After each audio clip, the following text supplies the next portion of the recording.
ഈ മഹാനഗരത്തിൻ്റെ തലസ്ഥാന നഗരിയാണിത്. മൊത്തം ബാബിലോണിൻ്റെ ക്യാപിറ്റലാണ്, സിറ്റി ഓഫ് ബാബിലോൺ. അപ്പം അവിടേക്ക് ഈ സൈറസ് എന്ന പേർഷ്യൻ രാജാവ്, ഇന്ന് ഇറാൻ എന്ന് വിളിക്കുന്ന രാജ്യത്തിൻ്റെ പഴയ പേരാണ് പേർഷ്യ. ബാബിലോൺ എന്ന് അന്ന് വിളിച്ചിരുന്ന രാജ്യത്തിൻ്റെ പേരാണ് ഇറാഖ്, ഇന്ന് ഇറാഖ് എന്ന് വിളിക്കുന്നു. അപ്പം ആ യുദ്ധം കൊടുമ്പിരിക്കൊണ്ടു. ഇതാ സൈറസ് തൻ്റെ സേനയുമായി ഇവിടെ വന്നു. ആ ഘട്ടത്തിൽ 100 വാതിലുകളും 101-ാമതായുള്ള പ്രധാന പ്രവേശന കവാടവും അവർക്ക് മുമ്പിൽ തുറന്നു കിടക്കുന്ന കാഴ്ചയാണ് സൈറസ് കണ്ടത്. അപ്പം അവിടെ മുതലാണ് നമുക്ക് ഇന്ന് തുടരേണ്ടത്. തുറന്നു കിടക്കുന്ന ആ വാതിലുകൾ അദ്ദേഹത്തെ മാത്രമല്ല കൂടെ വന്നവരെയൊക്കെ അമ്പരപ്പിച്ചു. കാരണം ഇതെപ്പോഴും ക്ലോസ്ഡ് ആണ്, തുറക്കാറില്ല. അതീവ സുരക്ഷാ സ്ഥലമാണ്. അപ്പോൾ തനിക്കൊപ്പമുള്ള സൈനികരും മന്ത്രിമാരും ഒക്കെ പറഞ്ഞു ഇതൊരു ചതിവുണ്ടാവും ഇതിനകത്ത്. കാരണം എല്ലാ വാതിലും തുറന്നിട്ട് നമ്മൾ അകത്ത് കിടക്കുമ്പോൾ അവരടയ്ക്കും, തിരച്ചിറങ്ങാൻ വയ്യാതെ വരും. അതൊരു പ്രശ്നമാണ്, സൂക്ഷിക്കണം. പക്ഷേ മരണം ഉറപ്പിച്ചു വന്ന, പോരാടി മരിക്കാൻ വന്നവന് ഇതൊരു വിഷയമല്ല. ശരിയല്ലേ? മരിക്കാൻ വന്നതിനൊരു വിഷയമാണോ? അല്ല. ഒരു സഹോദരി ഒരിക്കൽ മരിക്കാൻ തീരുമാനിച്ചു, കുടുംബ വിഷയങ്ങളെല്ലാം കൊണ്ട്. അതിനുവേണ്ടി ആത്മഹത്യ ചെയ്യാൻ കയറുമൊക്കെ ആയിട്ട് കാട്ടിലേക്ക് ചെന്നു. അവിടെ വെച്ചൊരു ചേരപ്പാമ്പിനെ കണ്ട് തിരിച്ചോടിപ്പോന്നു.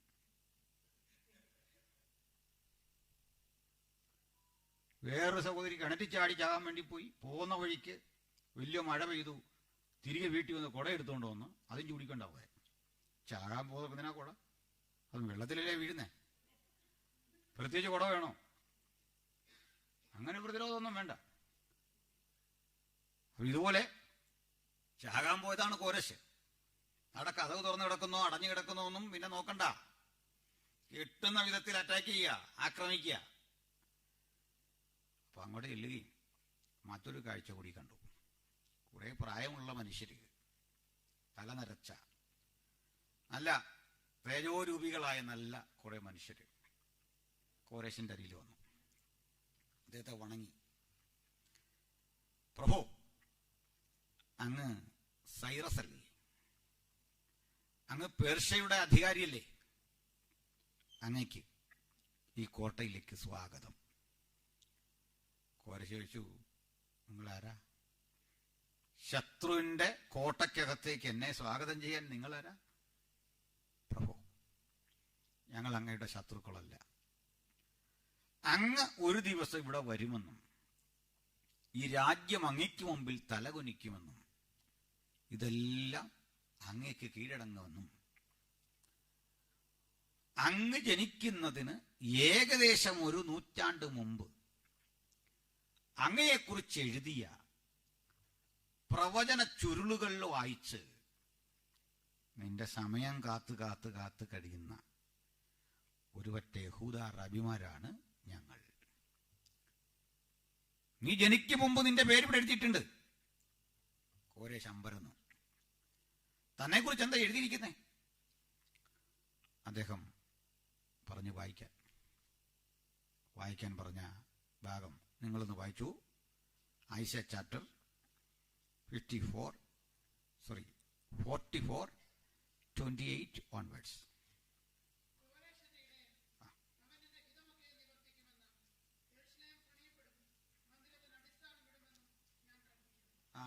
കോരശന്റെ ഇടയൻ, അങ്ങനല്ലേ? കോരേശന്റെ ഇടയൻ അന്ന് യെശയ്യാവ് എഴുതുന്ന കാലത്ത് കോരശ് ജനിച്ചിട്ടേ ഇല്ല. 100 കൊല്ലം മുമ്പ് കോരശന്റെ പേര് മുൻകൂട്ടി വിളിച്ചു തിരുവെഴുത്തിലെ ദൈവം. ഇതാ ഇതിലെ അത്ഭുതം. കോരശ് എന്റെ ഇടയൻ, അവരെന്റെ ഹിതം നിവർത്തിക്കും. അതിന്റെ കണ്ടിന്യൂവേഷനാ വാസ്തവത്തിൽ ചാപ്റ്റർ 45. അത് വായിക്കാം.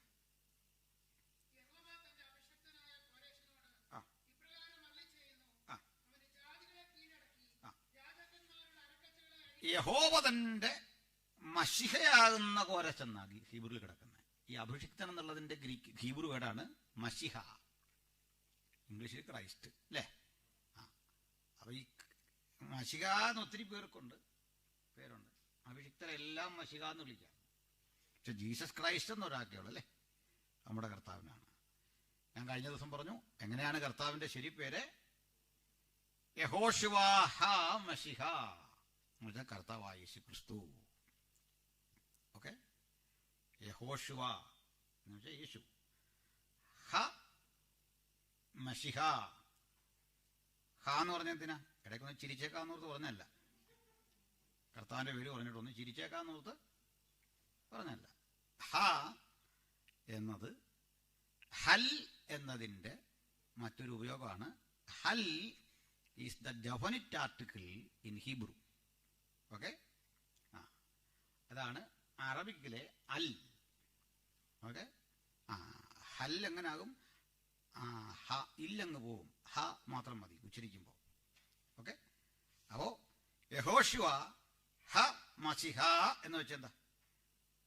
The lord Jesus Christ, Jesus Christ the lord. മനസ്സിലായല്ലോ?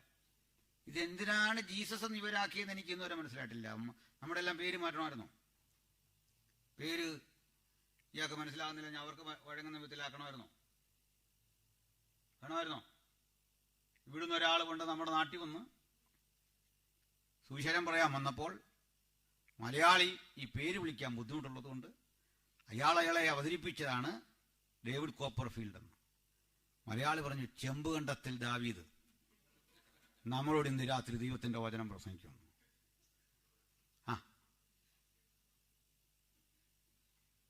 കർത്താവിന്റെ വിലയേറിയ ദാസൻ ചെമ്പുകണ്ടത്തിൽ ദാവീദാണ് ഇന്ന് രാത്രി നമ്മോട് സംസാരിക്കുന്നു, ഡേവിഡ് കോപ്പർഫീൽഡ്.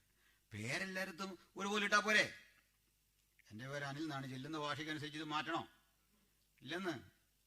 ഇവർക്ക് അറിയത്തില്ലെന്ന് പറഞ്ഞ് ജീസസ് എന്നൊക്കെ ആക്കിയെന്ന്. അതിപ്പോ വണ്ടി കിട്ടിയേക്കാ നമ്മുടെ നാട്ടിൽ. ജീസസ് സ്റ്റാൻഡ് വിട്ടു പോകണമെന്ന് വെക്കാം, റാന്നിയിലൊക്കെ ചെന്നാൽ അല്ലേ. നേരത്തെ കാലത്തെ ചെല്ലത്തുമില്ല. ഈ പേര് നശിപ്പിക്കാൻ കുറെ എണ്ണം ഇതുപോലെ ഉണ്ട്, അതൊരു കുഴപ്പം. ഏതായാലും യഹോശുവ ഹ മഷിഹ, നമ്മുടെ കർത്താവായ യേശു ക്രിസ്തു. അപ്പൊ ഇവിടെ മഷിഹ എന്ന് വെറുതെയാണ്, ഹ മഷിഹ എന്ന് പറഞ്ഞിട്ടില്ല. പർട്ടിക്കുലർ പേഴ്സൺ അല്ല, നമുക്ക് അഭിഷിക്തൻ എന്ന അർത്ഥത്തിൽ മഷിഹ എന്ന് പറയും. അതെ, കോരശിനെ. എന്തിനാ അങ്ങനെ വിളിക്കാൻ കാരണം? മസായ means the anointed one. God anointed him for a particular purpose, to fulfilling some particular purposes. അതാണ് അഭിഷിക്തൻ. ഓക്കെ, ഇങ്ങനെ അഭിഷേകം ചെയ്തു. എപ്പോഴാണ്? അയാൾ പോലും അറിഞ്ഞില്ല അയാൾ അഭിഷേകം ചെയ്തത്. ആലോചിച്ച് നോക്കിയേ, അയാൾ പോലും അറിഞ്ഞില്ല. അതാണ് അഭിഷേകത്തിന്റെ ശക്തി. നമ്മൾ പോലും ചിലപ്പോൾ അറിയത്തില്ല ഇതിനാണോ എന്നെ വിളിച്ചതെന്ന്, അല്ലേ? ഇരമ്യാ, നീ ജനിക്കും മുമ്പ് നിന്നെ അതിന് വേർതിരിച്ചിരിക്കുകയാണ്. അപ്പോൾ ദൈവത്തിന്റെ അഭിഷേകം എന്നതൊരു പ്രീ ഡെസ്റ്റിനേറ്റഡ് പർപ്പസിന്റെ ഭാഗം. ജാതീയ രാജാവാണ്. ഹീസ് നോട്ട് എ ജൂ. വളരെ ജൂ അല്ല, പിന്നെ ആരാണ്? ശരിക്കും പറഞ്ഞ പാർസിയാണ്, പേർഷ്യൻ. പാർസികളെ അറിയാലേ? ഇവിടെ കണ്ട പാർസികൾ. പാർസികൾ പൊതുവെ നല്ല മനുഷ്യരാണ്, വിവേകവും അറിവും ഒക്കെ ഉള്ള മാന്യന്മാരായ മനുഷ്യരാണ്. ആർക്കും ഒരു ശല്യമില്ല പോകുന്ന ആൾക്കാരാണ്. നമ്മുടെ ടാറ്റയൊക്കെ ഇല്ലേ, ജാഗ്വാറിന്റെ രത്തൻ ടാറ്റയൊക്കെ പാർസികളാണ്. ഇന്ത്യയിൽ പാർസികളുണ്ട്, ഒരു ചെറിയ മൈക്രോ മൈനോറിറ്റിയാണ് പാർസികൾ. പാർസികൾക്ക് ഒരു ദൈവമുണ്ട്, ഒരു ദൈവമുള്ളൂ. അവരേക ദൈവത്തിൽ വിശ്വസിക്കുന്നു. അവരുടെ ദൈവത്തെയാണ് അഹൂര മസ്ദ എന്നാണ് വിളിക്കുക. God അഹൂര Mazda. അഹൂര എന്ന് ചുരുക്കി പറയും. അഹുര മൊത്തം പേരാണ് അഹുര മസ്ദ. അപ്പൊ അഹൂര മസ്ദ വെളിച്ചമാണ്. അതിന് ഓപ്പോസിറ്റ് ഒരു ഈവിൾ സ്പിരിറ്റ് ഉണ്ട്, അവന്റെ പേര് അഹ്രിമാൻ എന്നുമാണ്. എങ്ങനെയാ? അഹ്രിമാൻ. ഇതെന്തിനാ ഞാൻ പറഞ്ഞു തരുന്നു ചോദിച്ചാൽ, നിങ്ങൾക്കെങ്ങാനും അവിടെ എങ്ങാനും വല്ല പ്രോഗ്രാമോ അവിടെ ജോലിയോ ഒക്കെ കിട്ടിക്കഴിഞ്ഞാൽ ഇവനെയാണ് ശാസിക്കേണ്ടത്. ഇപ്പൊ പേര് മറന്നുപോയി അവരെ കണ്ടവരെല്ലാം ശാസിക്കേണ്ട കാര്യമില്ലല്ലോ. ഇവന്റെ ഒരു പോരാട്ടം വന്നാൽ വാതുകെട്ടി ബന്ധനമിട്ട് ചുറ്റിപ്പിടിച്ച് എന്തെല്ലാം നമ്മൾ പറയുന്നത് അതൊക്കെ വെച്ച് അടിച്ചോണം, അവൻ പോട്ടെ. അതിനാ ഇതൊക്കെ പറയാൻ കാരണം, ഇതെല്ലാം പറയുമ്പോഴും ലോകത്ത് നശിച്ചു പോയ ആരും അറിയാത്തൊരു പിശാചുണ്ട്, അവന്റെ പേരോട് ഓർത്ത് നമ്മൾ ശാസിച്ചു കളയും, അല്ലേ? ജാതികളുടെ ദേവന്മാർ മിഥ്യാമൂർത്തികൾ അത്രേ, കണ്ണുണ്ടെങ്കിലും കാണുന്നില്ല, ചെവി ഉണ്ടെങ്കിലും കേൾക്കുന്നില്ല. പിന്നെ ഇങ്ങനെല്ലാം പറഞ്ഞിട്ട് പറയും അവിടുന്ന് ഒരു പോരുണ്ടെന്ന്. കണ്ണ് കാണത്തുമില്ല, ചെവി കേൾക്കത്തുമില്ല, അറിയത്തുമില്ല, പക്ഷെ ഏതാണ്ടൊരു പോര്. ഇത് തീരാതെ നമ്മൾ രക്ഷപ്പെടുകയില്ല. ഈ പോരിന്റെ പുറകെ പോയി പോയി സ്വയം ഒഴിയാനല്ലാതെ ഒരു ഗുണം ഉണ്ടാകത്തില്ല. രക്ഷപ്പെട്ടോണം. മനസ്സിലായോ? ഇനിയും പോട്ടെ. ഇവയൊക്കെ ഇഗ്നോർ ചെയ്ത് കളയണം. ചിലതിനെ മൈൻഡ് ചെയ്യരുത്. നമ്മൾ ആരാണ്? അത്യുന്നതന്റെ മക്കളാണ്, സർവശക്തന്റെ. ഹല്ലേലൂയ. യേശുവിന്റെ രക്തം ശിരകളിൽ ഓടുന്ന അത്തരം ഒരു മെക്കാനിസം ഈ ബോഡിയിൽ പ്രവർത്തിക്കുന്ന ഒരു ഇമ്മ്യൂണിറ്റി അല്ലേ? അത്തരം ഒരു വാക്സിനാണ് നമ്മുടെ ശരീരത്തിൽ ഓടുന്നത്. ഈ വാക്സിൻ വികസിപ്പിക്കുന്ന ചരിത്രം പഠിച്ചാൽ മനസ്സിലാകും നമ്മുടെ ശരീരത്തിൽ ഓടുന്ന രക്തത്തിന്റെ ആ പ്രത്യേകത. എല്ലാത്തരം പ്രതിസന്ധികളെയും അതിജീവിക്കുന്ന ഒരു ഇമ്മ്യൂണിറ്റിയാണ് ക്രൂസിൽ രൂപപ്പെട്ടത്. സ്തോത്രം. അക്ഷരീക രോഗങ്ങൾക്ക് ഒന്നുമല്ല പ്രധാനപ്പെട്ടത്, ഈവിൾ സ്പിരിറ്റിന്റെ അറ്റാക്ക് ഇല്ലെന്നൊന്നുമല്ല, അത് ഈ ടൈപ്പ് ഡ്യൂപ്ലിക്കേറ്റ് ഒന്നുമല്ല. ഞങ്ങളവിടെ ഒരു ദൈവാസനോട് ഞാൻ ചോദിച്ചു, അവിടെ ഈ വർക്ക് എത്ര വർഷമായി? 8 വർഷം 10 വർഷമായിട്ട് അവിടെ ഇങ്ങനെ നിൽക്കുക, 3, 4, 7 പേര്. ഇത് വിജയിക്കാത്ത എന്നാ പറഞ്ഞു, ദേശാധിപതിയുടെ പോരാട്ടമാണ്, നിങ്ങൾക്കൊന്നും ഇത് മനസ്സിലാകുന്നത്. ഞാൻ പറഞ്ഞു അവിടെ എത്രയോ നല്ല നല്ല ചർച്ചകളുണ്ട്, അവരെ ആരെയും എതിര് പിടിക്കാതെ നിന്നെ തന്നെ പിടിച്ചല്ലോ ദേശാധിപതി. ദേശാധിപതിക്കൊരു സ്റ്റാൻഡേർഡ് ഇല്ലേ, നിന്നെപ്പോലൊരുത്തനെ പിടിക്കേണ്ടി വന്നല്ലോ. മനസ്സിലായില്ലേ? ഓക്കെ. അപ്പൊ നമുക്ക് പറഞ്ഞു വന്നത്, ഈ മശിഹ എന്ന് പറയുന്ന അല്ലെങ്കിൽ കോരശിനെ ദൈവം അഭിഷേകം ചെയ്തയച്ചു. അപ്പൊ കോരശ് തന്നെ കുറിച്ച് എഴുതി ഈ ഭാഗമൊക്കെ വായിച്ച് കേട്ടു. വായിച്ച് കേട്ട മാത്രയിൽ എന്ത് സംഭവിച്ചു എന്ന് ഞാൻ പിന്നെ പറയാം. ബാക്കിയുടെ വായിച്ച് കോരശിനെ കുറിച്ച് അതിന്റെ മുമ്പുള്ള കാര്യം കൂടെ. യഹോവന്റെ അവന് ജാതികളെ കീഴടക്കി രാജാക്കന്മാരുടെ അരക്കച്ചകളെ അടിക്കേണ്ടതിനും കതകുകൾ അവന് തുറന്നിരിക്കേണ്ടതിനും വാതിലുകൾ തുറന്നിരിക്കേണ്ടതിന് വാതിലുകൾ അടയാതിരിക്കേണ്ടതിന് ഞാൻ അവന്റെ വലങ്കരം പിടിച്ചിരിക്കുന്നു. കഥ ഏതാണെന്ന് മനസ്സിലായോ? ഇന്നലെ വന്നവർക്ക് പിടികിട്ടിയോ? ഈ കഥക് പണിയുന്നവൻ ജനിക്കും മുമ്പ് കല്ലുകൊണ്ടിങ്ങനെ കെട്ടി ബൃഹത്തായൊരു കോട്ട നിർമ്മിക്കാൻ ഉത്തരവിടുന്ന നെബൂഖദ്നേസർ, എഞ്ചിനീയേഴ്സ്, കൂട്ടുപിടിപ്പിക്കുന്നവൻ, താമ്ര നിർമ്മാണത്തിൽ വൈഭവമുള്ളവൻ, അവർ കൂടിയിരുന്ന് ആലോചിച്ച് ആയിരക്കണക്കിന് അടിമകളെ കൊണ്ട് ബൃഹത്തായ കോട്ട പണിത് ആ കോട്ടയ്ക്ക് ഇത്രയും സുരക്ഷിതത്വം കൽപ്പിക്കുന്നതിന് മുമ്പ് ജീവിച്ചിരുന്ന പ്രവാചകനിലൂടെ ദൈവത്തിന്റെ ആത്മാവ് ഇടപെട്ടിട്ട് പറയാണ്, കോരേശ് എന്നൊരുത്തൻ വരും, ഈ കതകുകൾ അവന്റെ മുമ്പാകെ തുറന്നിരിക്കേണ്ടതിന് വാതിലുകൾ അടയാതിരിക്കേണ്ടതിന് ഞാൻ അവന്റെ വലങ്കരം പിടികൂടെ ഉണ്ടെന്നുള്ള ബോധം നമ്മുടെ ശക്തി വർദ്ധിപ്പിക്കണം. ധൈര്യം വരണം. ആരടച്ചാലും ഭക്തൻ പറയണ ഒന്നുമില്ല, ജയം നമ്മുടെ അവകാശമാണ്. സ്തോത്രം. ഹല്ലേലൂയ. വാതിലുകൾ അടയാതിരിക്കേണ്ടതിന് ഞാൻ നിന്റെ വലങ്കരം പിടിച്ചിരിക്കുന്നു. പിന്നെ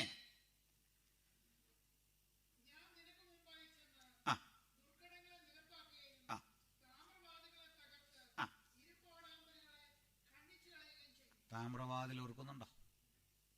പല പാളികൾ ഇങ്ങനെ അടുക്കി വെച്ചിട്ട് സ്ക്രൂ ചെയ്ത് ടൈറ്റാക്കിയ പടുകുറ്റൻ വാതിൽ ആന കെട്ടി വലിച്ചാൽ മാത്രം തുറക്കുന്ന സ്പ്രിങ് ആക്ഷനുള്ള കതക് നിർമ്മിക്കും മുമ്പ് കർത്താവ് പറഞ്ഞു, ഞാൻ താമ്രവാതിലുകളെ തകർക്കും, ഇരുമ്പോടാമ്പലുകൾ ഖണ്ഡിച്ചു കളയും.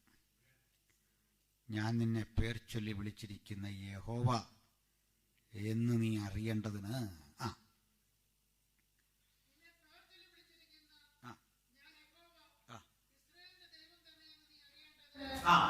ഞാൻ നിനക്ക് ഇരുട്ടിലെ നിക്ഷേപങ്ങളെയും മഴവിടങ്ങളിലെ ഗുപ്തനിധികളെയും തരും. ഞാൻ നിനക്ക് ഇരുട്ടിലെ നിക്ഷേപം, ഇംഗ്ലീഷിൽ വായിക്കോ, ഞാൻ നിനക്ക് ഇരുട്ടിലെ നിക്ഷേപവും മഴവിടങ്ങളിലെ ഗുപ്തനിധിയും തരും.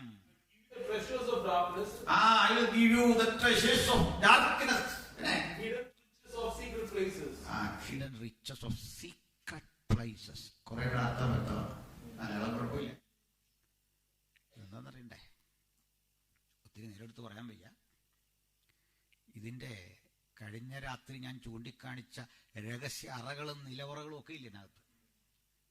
ഇസ്രായേൽ ആക്രമിച്ചപ്പോൾ നെബൂഖദ്നേസർ പിടിച്ചെടുത്തുകൊണ്ട് വന്ന വിലപിടിപ്പുള്ള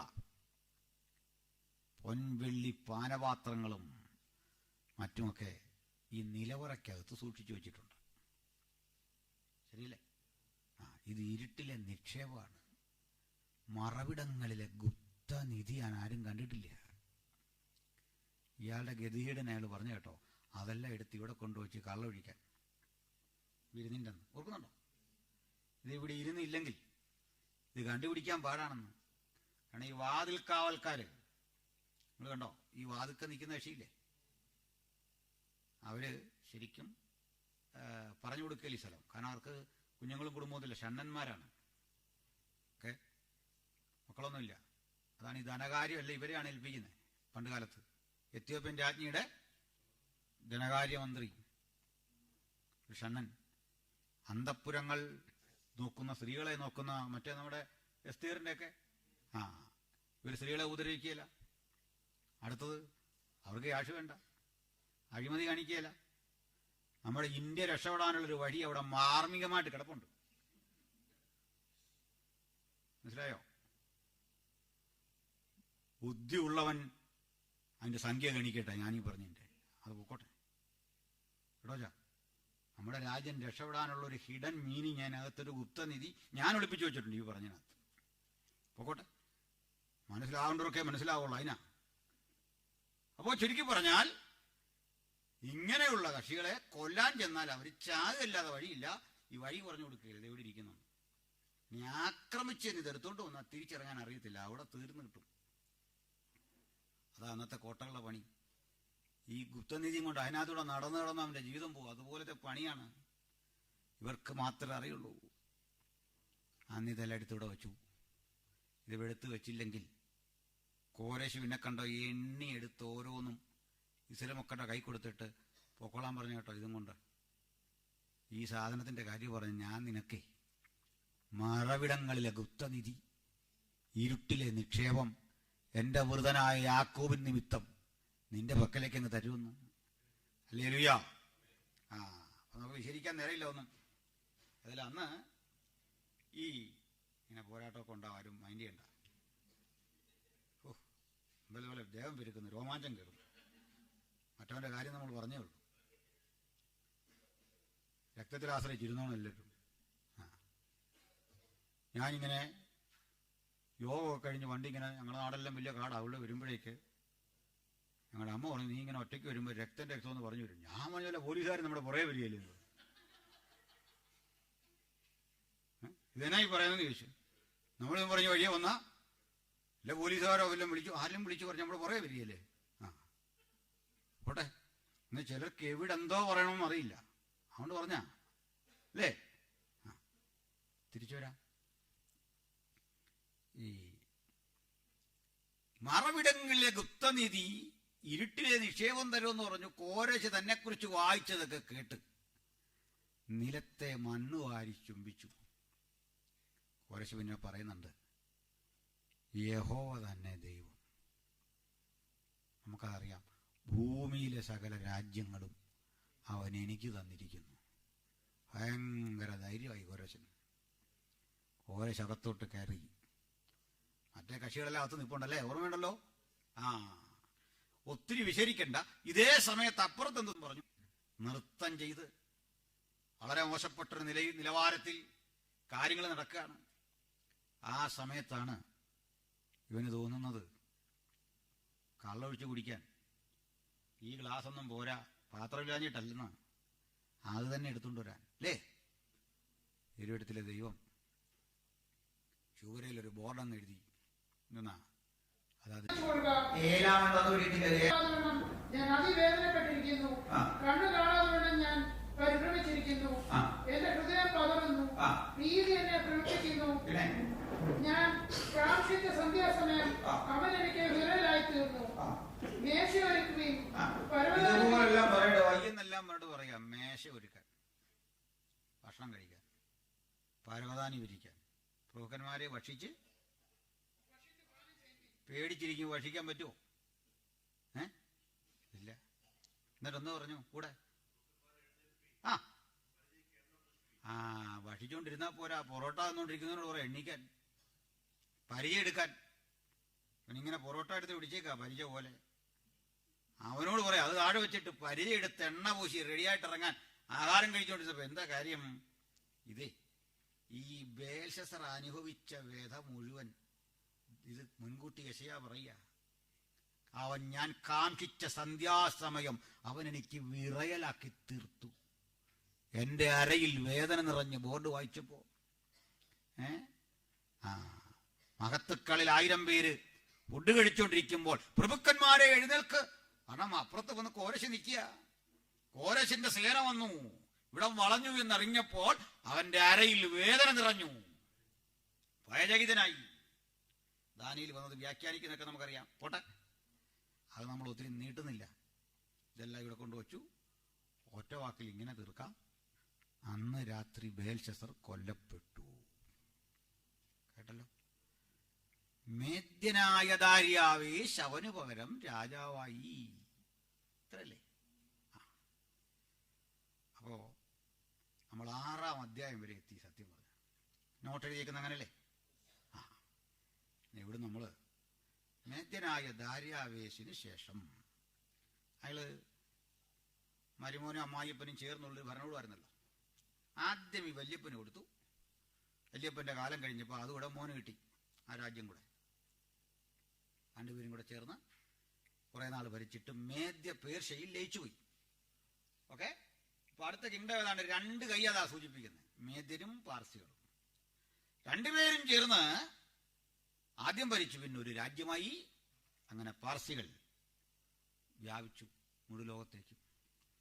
ഇന്ത്യ വരെ വന്നു. അത് പാർസികൾ ഇന്ത്യ മുതൽ എത്യോപ്യ വരെ അവർക്ക് ഉണ്ടായിരുന്നു എന്ന് എസ്തേറിന്റെ പുസ്തകത്തിൽ കാണാം.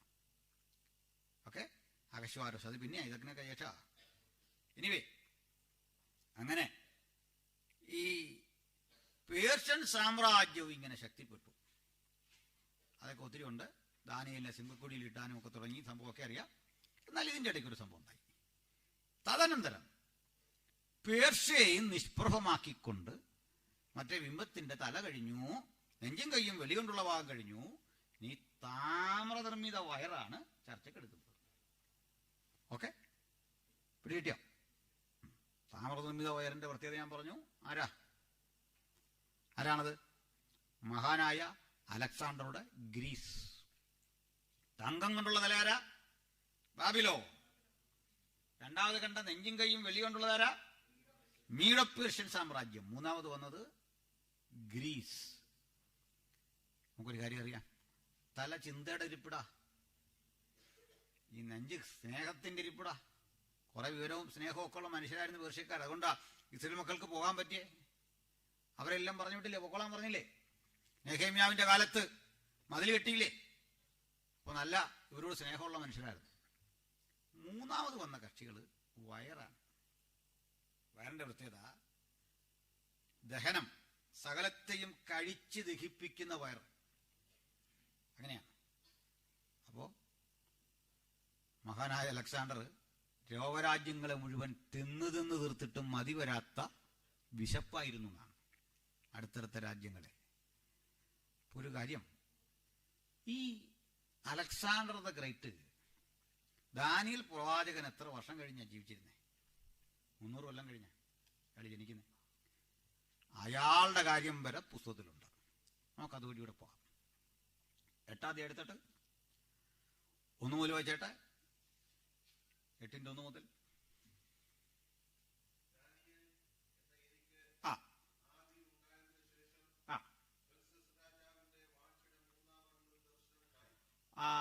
ബേൽശസ്സർ രാജാവിന്റെ വാഴ്ചയുടെ 3-ാം ആണ്ടിലുണ്ടായ പഴയ ദർശനം പിന്നീട് ഓർക്കുകയാണ്. ഓക്കെ,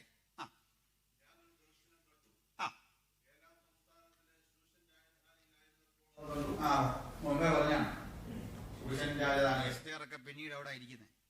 ഓക്കെ, പേർഷ്യയല്ലേ അത്? ഓക്കെ, പേർഷ്യയിലാണ് ഇത് നീ കാണുന്നത്. പേർഷ്യൻ രാജധാനിയിൽ ഇരിക്കുമ്പോഴാണ് ഞാനിത് കണ്ടത്, ഇരിക്കുന്നതായിട്ട് കണ്ടു. വായിച്ച്.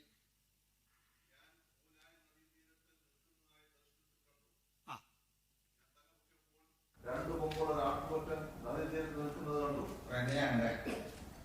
ഇംഗ്ലീഷ് വായിച്ച് തല നോക്കിയപ്പോ The third year of the reign of King Belshazzar, a vision appeared to me to Daniel, after one that appeared to me the first time.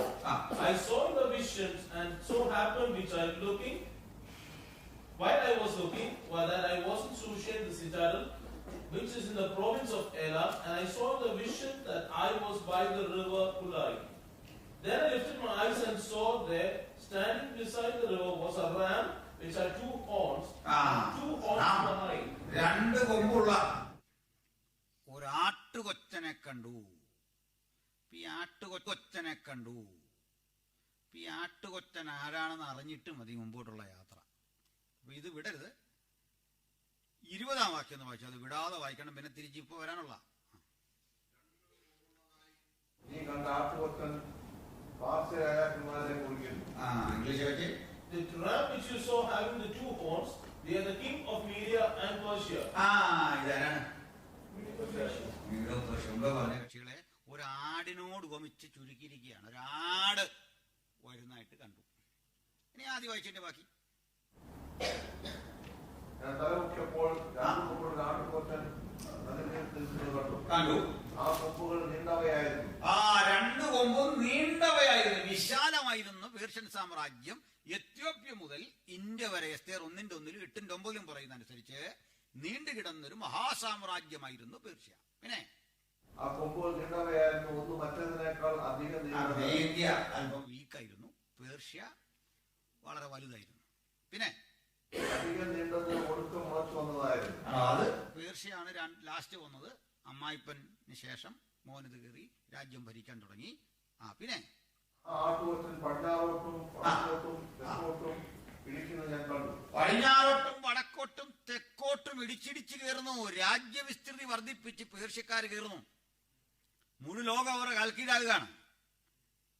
അപ്പൊ ഈ ഓരോ സാമ്രാജ്യം വരുന്നതിന് ഓരോ പദ്ധതി ഉണ്ടായിരുന്നു. കാരണം ലോകത്തെ ഒരു ഓർഡറിൽ എത്തിച്ചത് ബാബിലോണിയാണ്. ലോകത്തിന് കുറെ മാനവികതയും മനുഷ്യത്വവും ജനാധിപത്യ ബോധമൊക്കെ പതുക്കെയാണെങ്കിലും വന്നു തുടങ്ങിയത് പേർഷ്യക്കാർ വന്നപ്പോഴാണ്. കാരണം അന്ന് മുതൽ ഈ ജനാധിപത്യത്തിന് വില കിട്ടി. അങ്ങനെയാണ് രാജാവ് രക്ഷിക്കാൻ ശ്രമിച്ചിട്ടും കമ്മിറ്റി സമ്മതിക്കുന്നില്ലെന്ന്. മനസ്സിലായില്ലേ? പണ്ട് രാജാവ് പറഞ്ഞാൽ അത്രേ ഉള്ളൂ. കണ്ടില്ലേ, കോരേശിന്റെ ഒക്കെ കാലം എത്തുമ്പോഴേക്ക് ദാനിയേലിനെ രക്ഷിക്കാൻ രാജാവിന് ആഗ്രഹമുണ്ട്. പക്ഷെ പ്രഭുക്കന്മാരുടെ സഭ സമ്മതിക്കുന്നില്ല. ജനാധിപത്യത്തിന് വില കിട്ടി. ജനാധിപത്യത്തിന്റെ ദോഷവും ഗുണവും അത്. പതുക്കെ പതുക്കെ ഇവരെ കൊണ്ടുള്ളത് ഒരു ഏക ദൈവബോധം ഏതെങ്കിലും രൂപത്തിൽ ലോകം മുഴുവൻ എത്താൻ പേർഷ്യൻ സാന്നിധ്യം ഉപകരിച്ചു. നെക്സ്റ്റ്. പിന്നെ മൃഗങ്ങൾ ഉദ്ദേശിക്കുന്നത് ലോകരാഷ്ട്രങ്ങൾക്കെല്ലാം ഓരോ മൃഗമുണ്ടല്ലോ, ചീനായിട്ട് അല്ലേ? ഒരു രാഷ്ട്രത്തിനും ആട്ടുകൊറ്റനോട് പോരാടി നിൽക്കാൻ സാധിച്ചില്ല. അപ്പോൾ അതിന്റെ കയ്യിൽ നിന്ന് രക്ഷിക്കാവുന്നവരും ആരുമില്ല. ഒരുത്തനും അതിനെ രക്ഷിക്കാൻ, അതിന്റെ കയ്യിൽ നിന്ന് രക്ഷപ്പെടാൻ കഴിയാത്ത വിധം സാമ്രാജ്യത്വം ശക്തിപ്പെട്ടു. പിന്നെ ഇഷ്ടം പോലെ ചെയ്ത് വമ്പ് കാട്ടിപ്പോകും. ഇമ്പീരിയലിസത്തിന്റെ ശക്തി വർദ്ധിച്ചു വർദ്ധിച്ച് ഇഷ്ടം പോലെ ചെയ്തും വമ്പ് കാട്ടിയും പോന്നു ക്രമേണ. നോക്കിക്കൊണ്ടിരിക്കുമ്പോൾ ഒരു കോലാട്ടത്തിൽ പടിഞ്ഞാറ് നിന്നും വാക്യം 5 അപകടം വരാൻ പോകുന്നു. ഒരു കോലാട്ടുകൊറ്റൻ. ഇംഗ്ലീഷിൽ എന്താ നടക്കുന്നത്? വേറൊരാട്, ഒരു കോലാട്ടുകൊറ്റൻ. ഈ ആടെ കോലാടെന്നൊക്കെ പറഞ്ഞാൽ ഭയങ്കര കൊമ്പാണ് അതിന്റെ. ഒരു കോലാട്ടുകൊറ്റൻ എവിടുന്നാ വരുന്നേ? പടിഞ്ഞാറ് നിന്ന് സകല ഊതലവും വഴിയായി നിലം തൊടാതെ വന്നു, പറന്നു വന്നു. ആടിന് പറക്കാൻ പറ്റുമോ? എൻ്റെ മോള് പഠിക്കുന്ന സ്ഥാപനത്തിൽ അവിടെ ഒരു വിശുദ്ധനായ മനുഷ്യന്റെ കഥ പഠിച്ചു. ഒരു പുണ്യാളൻ. പുള്ളി ഒരു ആടിനെ ഇങ്ങനെ വളർത്തുന്നുണ്ടായിരുന്നു. എന്തോ ഒരു കൊടുങ്കാറ്റോ പേമാരിയോ ഒക്കെ വന്നപ്പോൾ ഈ വിശുദ്ധൻ ഈ ആടിനെ എടുത്തുകൊണ്ട് ഈ മലയിൽ അങ്ങേ മലയിലേക്ക് പറന്നു എന്നും. അപ്പൊ കേട്ടൊരു പയ്യൻ ചോദിച്ചു, വിശുദ്ധന് പറക്കാം, പക്ഷെ ഈ ആടിനെ കുറിച്ച് പുള്ളി ചിന്തിച്ചോ? നിന്നെ കൊണ്ട് പറക്കുന്ന അതിന്റെ ബുദ്ധിമുട്ട് എന്ന് പറഞ്ഞ പോലെ ആട് സാധാരണഗതിയിൽ പറക്കുന്ന സാധനമല്ല. നിലം തൊടാതെ എന്തിനാണ് ഈ ആട് വന്നെന്ന് പഠിക്കുന്നതിന്. ഇപ്പൊ ആട് ആരാന്നറിയണ്ടേ? കോലാട്. മറ്റേ ആടിനെ മനസ്സിലായി, 2 കൊമ്പുള്ള ആട്ടുകൊറ്റനെ മനസ്സിലായി. ആരാ? പേർഷ്യ. ഒരു തർക്കവും ഇല്ല. ബാക്കി 20 ആ പേർഷ്യ തന്നെ എഴുതിയിരിക്കല്ലേ. അത് മീഡോ പേർഷ്യയെ സൂചിപ്പിക്കുന്നു. ശരിയല്ലേ? ആ, അപ്പൊ കോലാട്ടുകൊറ്റൻ ആരാന്നറിയണം. ഇത് ഇവിടെ അല്ലേ? ആ 21-ാം വാക്യം വായിച്ചേ. കോലാട്ടുകൊറ്റനെ കാണാം. ഇംഗ്ലീഷ് വായിച്ചേ. യൗവന രാജാവാണവൻ. ഗ്രീസ്. ഗ്രീസിന് മലയാളത്തിൽ പറയുന്നതാണ് യൗവനൻ. മലയാളം പോലെ അങ്ങനെ ആണല്ലോ ഇടയ്ക്കിടയ്ക്ക്. യഹൂദന്മാർ അടയാളം ചോദിക്കുകയും യവനന്മാർ ജ്ഞാനം അന്വേഷിക്കുകയും ചെയ്യുന്നു.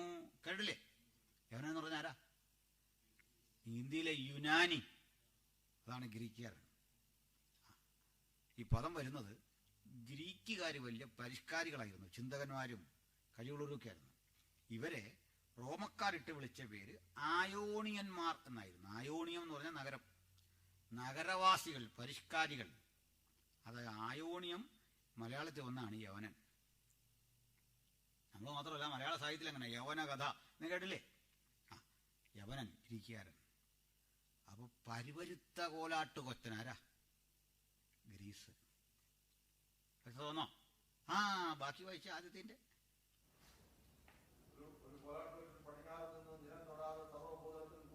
മഹാനായ അലക്സാണ്ടർ ചക്രവർത്തി രാജ്യവിസ്തൃതി വർദ്ധിപ്പിച്ച് സകല ഭൂതലവും വഴിയായി നിലം തൊടാതെ വന്നു എന്ന് പറഞ്ഞ അതിന്റെ അർത്ഥം കാലൊന്ന് കുത്തണമെന്നുണ്ട്, വേഗത കാരണം പറ്റുന്നില്ലെന്ന്. ഇയാളെ 32 വയസ്സേ ഉള്ളൂ. ആ സമയത്താണ് ഇത്രയും വലിയ വിക്രികൾ കാണിക്കുന്നത്. സകല ഭൂതലവും വഴിയായി വെട്ടിപ്പിടിച്ച് യുദ്ധം ചെയ്തു വരിക. അപൂർവം ചില തോൽവിയൊക്കെയുള്ളൂ. ഇന്ത്യയുടെ സൈഡിലൊക്കെ തോറ്റുപോയി അല്ലേ? ചില തിരിച്ചടികൾ വന്നിട്ടുണ്ടെങ്കിലും ജയിച്ചു. സകല ഭൂതലവും വഴിയായി പടിഞ്ഞാറ് നിന്ന് വന്നല്ലേ? നിങ്ങൾ ഭൂടം നോക്കിയാൽ മനസ്സിലാവും. അങ്ങോട്ട് നോക്കിയാൽ ഇച്ചിരി കഴിഞ്ഞ് എവിടെയായി പടിഞ്ഞാറെന്ന് മനസ്സിലാകും. ഇറാനിൽ നിന്ന് നോക്കിയാൽ പടിഞ്ഞാറ് കിടപ്പുണ്ട് മാസിഡോണിയ. ഓക്കെ, ഗ്രീസിന്റെ ക്യാപിറ്റൽ അന്നത്തെ മക്കതോനിയ എന്ന് മലയാളം ബൈബിളില്. മാസിഡോണിയൻ രാജാവായ ഫിലിപ്പിന്റെ മകനായിരുന്നു അലക്സാണ്ടർ ദ ഗ്രേറ്റ്.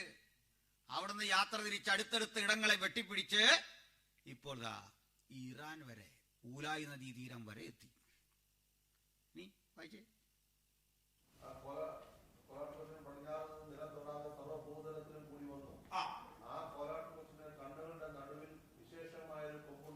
പിന്നെ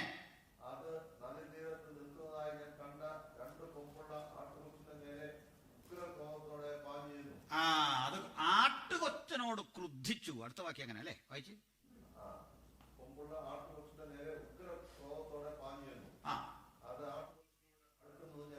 പിന്നെ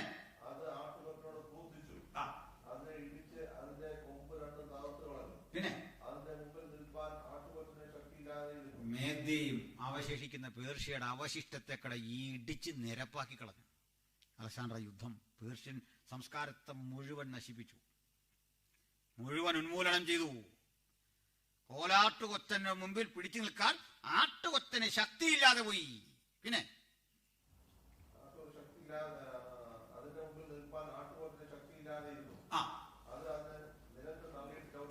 പിന്നെ ഇല്ല. നിങ്ങൾ നോക്കണേ മക്കളെ, ഗ്രീക്ക് സാമ്രാജ്യം ഏറ്റവും വലുതായി തീർന്നു എന്നത് ചരിത്രം പഠിക്കുന്ന എതിരാക്കറിയാം. ധനനായ ദാനിയേൽ ഇത് എഴുതുമ്പോ ഇങ്ങനൊരു ചിന്ത പോലും ഇല്ല. അതാണ് ബൈബിൾ പ്രവചനങ്ങളുടെ ശക്തി. ഈ പുസ്തകമാണ് നമ്മൾ വിശ്വസിക്കുന്നെന്നുള്ളത് എത്ര സന്തോഷമാണ് അല്ലേ? ചില ആൾ പഴയ നിയമത്തെ ചുമ്മാ അങ്ങ് തള്ളിക്കളയും. എന്നാന്നൊന്നും അറിയില്ലത്, എങ്ങനെ വേണമെന്നും കൈകാര്യം ചെയ്യാൻ. ഇത് പ്രവചനങ്ങളുടെ സമാഹാരമല്ലേ? ദൈവം ചരിത്രത്തിൽ ഇടപെട്ട വിധങ്ങൾ എത്ര ആധികാരികമാണെന്ന് ഓർത്തട്ടെ. ഗ്രീസ് ഏറ്റവും ശക്തിമത്തായ ഒരു രാഷ്ട്രമായി. പിന്നെ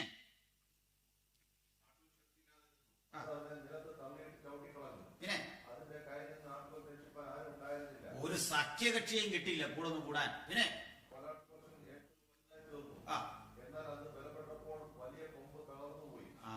അതങ്ങോട്ട് ബലപ്പെട്ട് വരികയും വലിയ കൊമ്പ് തകർന്നു.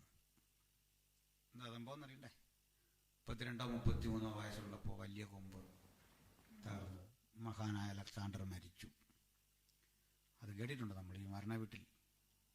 അതുകൊണ്ട് ഞാനത് ആവർത്തിക്കുന്നില്ല. കാരണം സകലരും ഇത് പറയുന്നുണ്ട്. അലക്സാണ്ടർ ഇങ്ങനെ പോയാൽ കുഴി നിറഞ്ഞാൽ നമുക്കിട്ട് അടിക്കും. പുള്ളി തന്നെ കിട്ടും അടുത്തു. അതുകൊണ്ടാണ് കൈ രണ്ടും ഇങ്ങനെ ഇട്ട് പോയാൽ അതറിയത്തില്ലേ. 32 വയസ്സേ ഉള്ളൂ, മരിച്ചു. 32 33. സ്തോത്രം. അപ്പോൾ മഹാനായ അലക്സാണ്ടർ മരിക്കുമ്പോൾ അയാൾക്ക് പ്രായമായ കുഞ്ഞുങ്ങളൊന്നുമില്ല, കൊച്ചേ ഉള്ളൂ. 32 വയസ്സുള്ളവൻ്റെ കുഞ്ഞ് അത്രയും പ്രായമല്ല അവരുള്ളൂ. ഏതായാലും ഒരു സംഭവം ഉണ്ടായി. ഇയാൾക്ക് 4 സൈനിക മേധാവികളുണ്ടായിരുന്നു, ശക്തരായിരുന്നു. അവരുടെ പേര് കൂടി അത്യാവശ്യക്കാർക്ക് കുറിച്ചെടുക്കാം. പേര് ഞാൻ പറയാം. ഒരുത്തൻ്റെ പേര് ലെസിമാക്കസ് എന്നായിരുന്നു. ലെസിമാക്കസ്. ലെസിമാക്കസ്.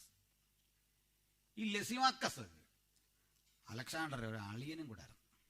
കാരണം അയാൾ വിവാഹം കഴിച്ചത് തൻ്റെ ഹാഫ് സിസ്റ്റർ ആയിരുന്ന തെസ്സലോനിക്ക എന്നൊരു പെൺകുട്ടിയാണ്. നമ്മൾ തെസ്സലോനിക്ക അറിയും, ഒരു ലേഖനം, 2 ലേഖനം അല്ലേ. മഹാനായ അലക്സാണ്ടറുടെ അപ്പനായ ഫിലിപ്പ് രാജാവിന്റെ മകളായിരുന്നു ആരാ? ഈ തെസ്സലോനിക്ക. അവളുടെ പേര് നിലനിർത്താൻ ഒരു പട്ടണത്തിന് ഇട്ടിരിക്കുന്ന പേരാണ് തെസ്സലോനിക്ക.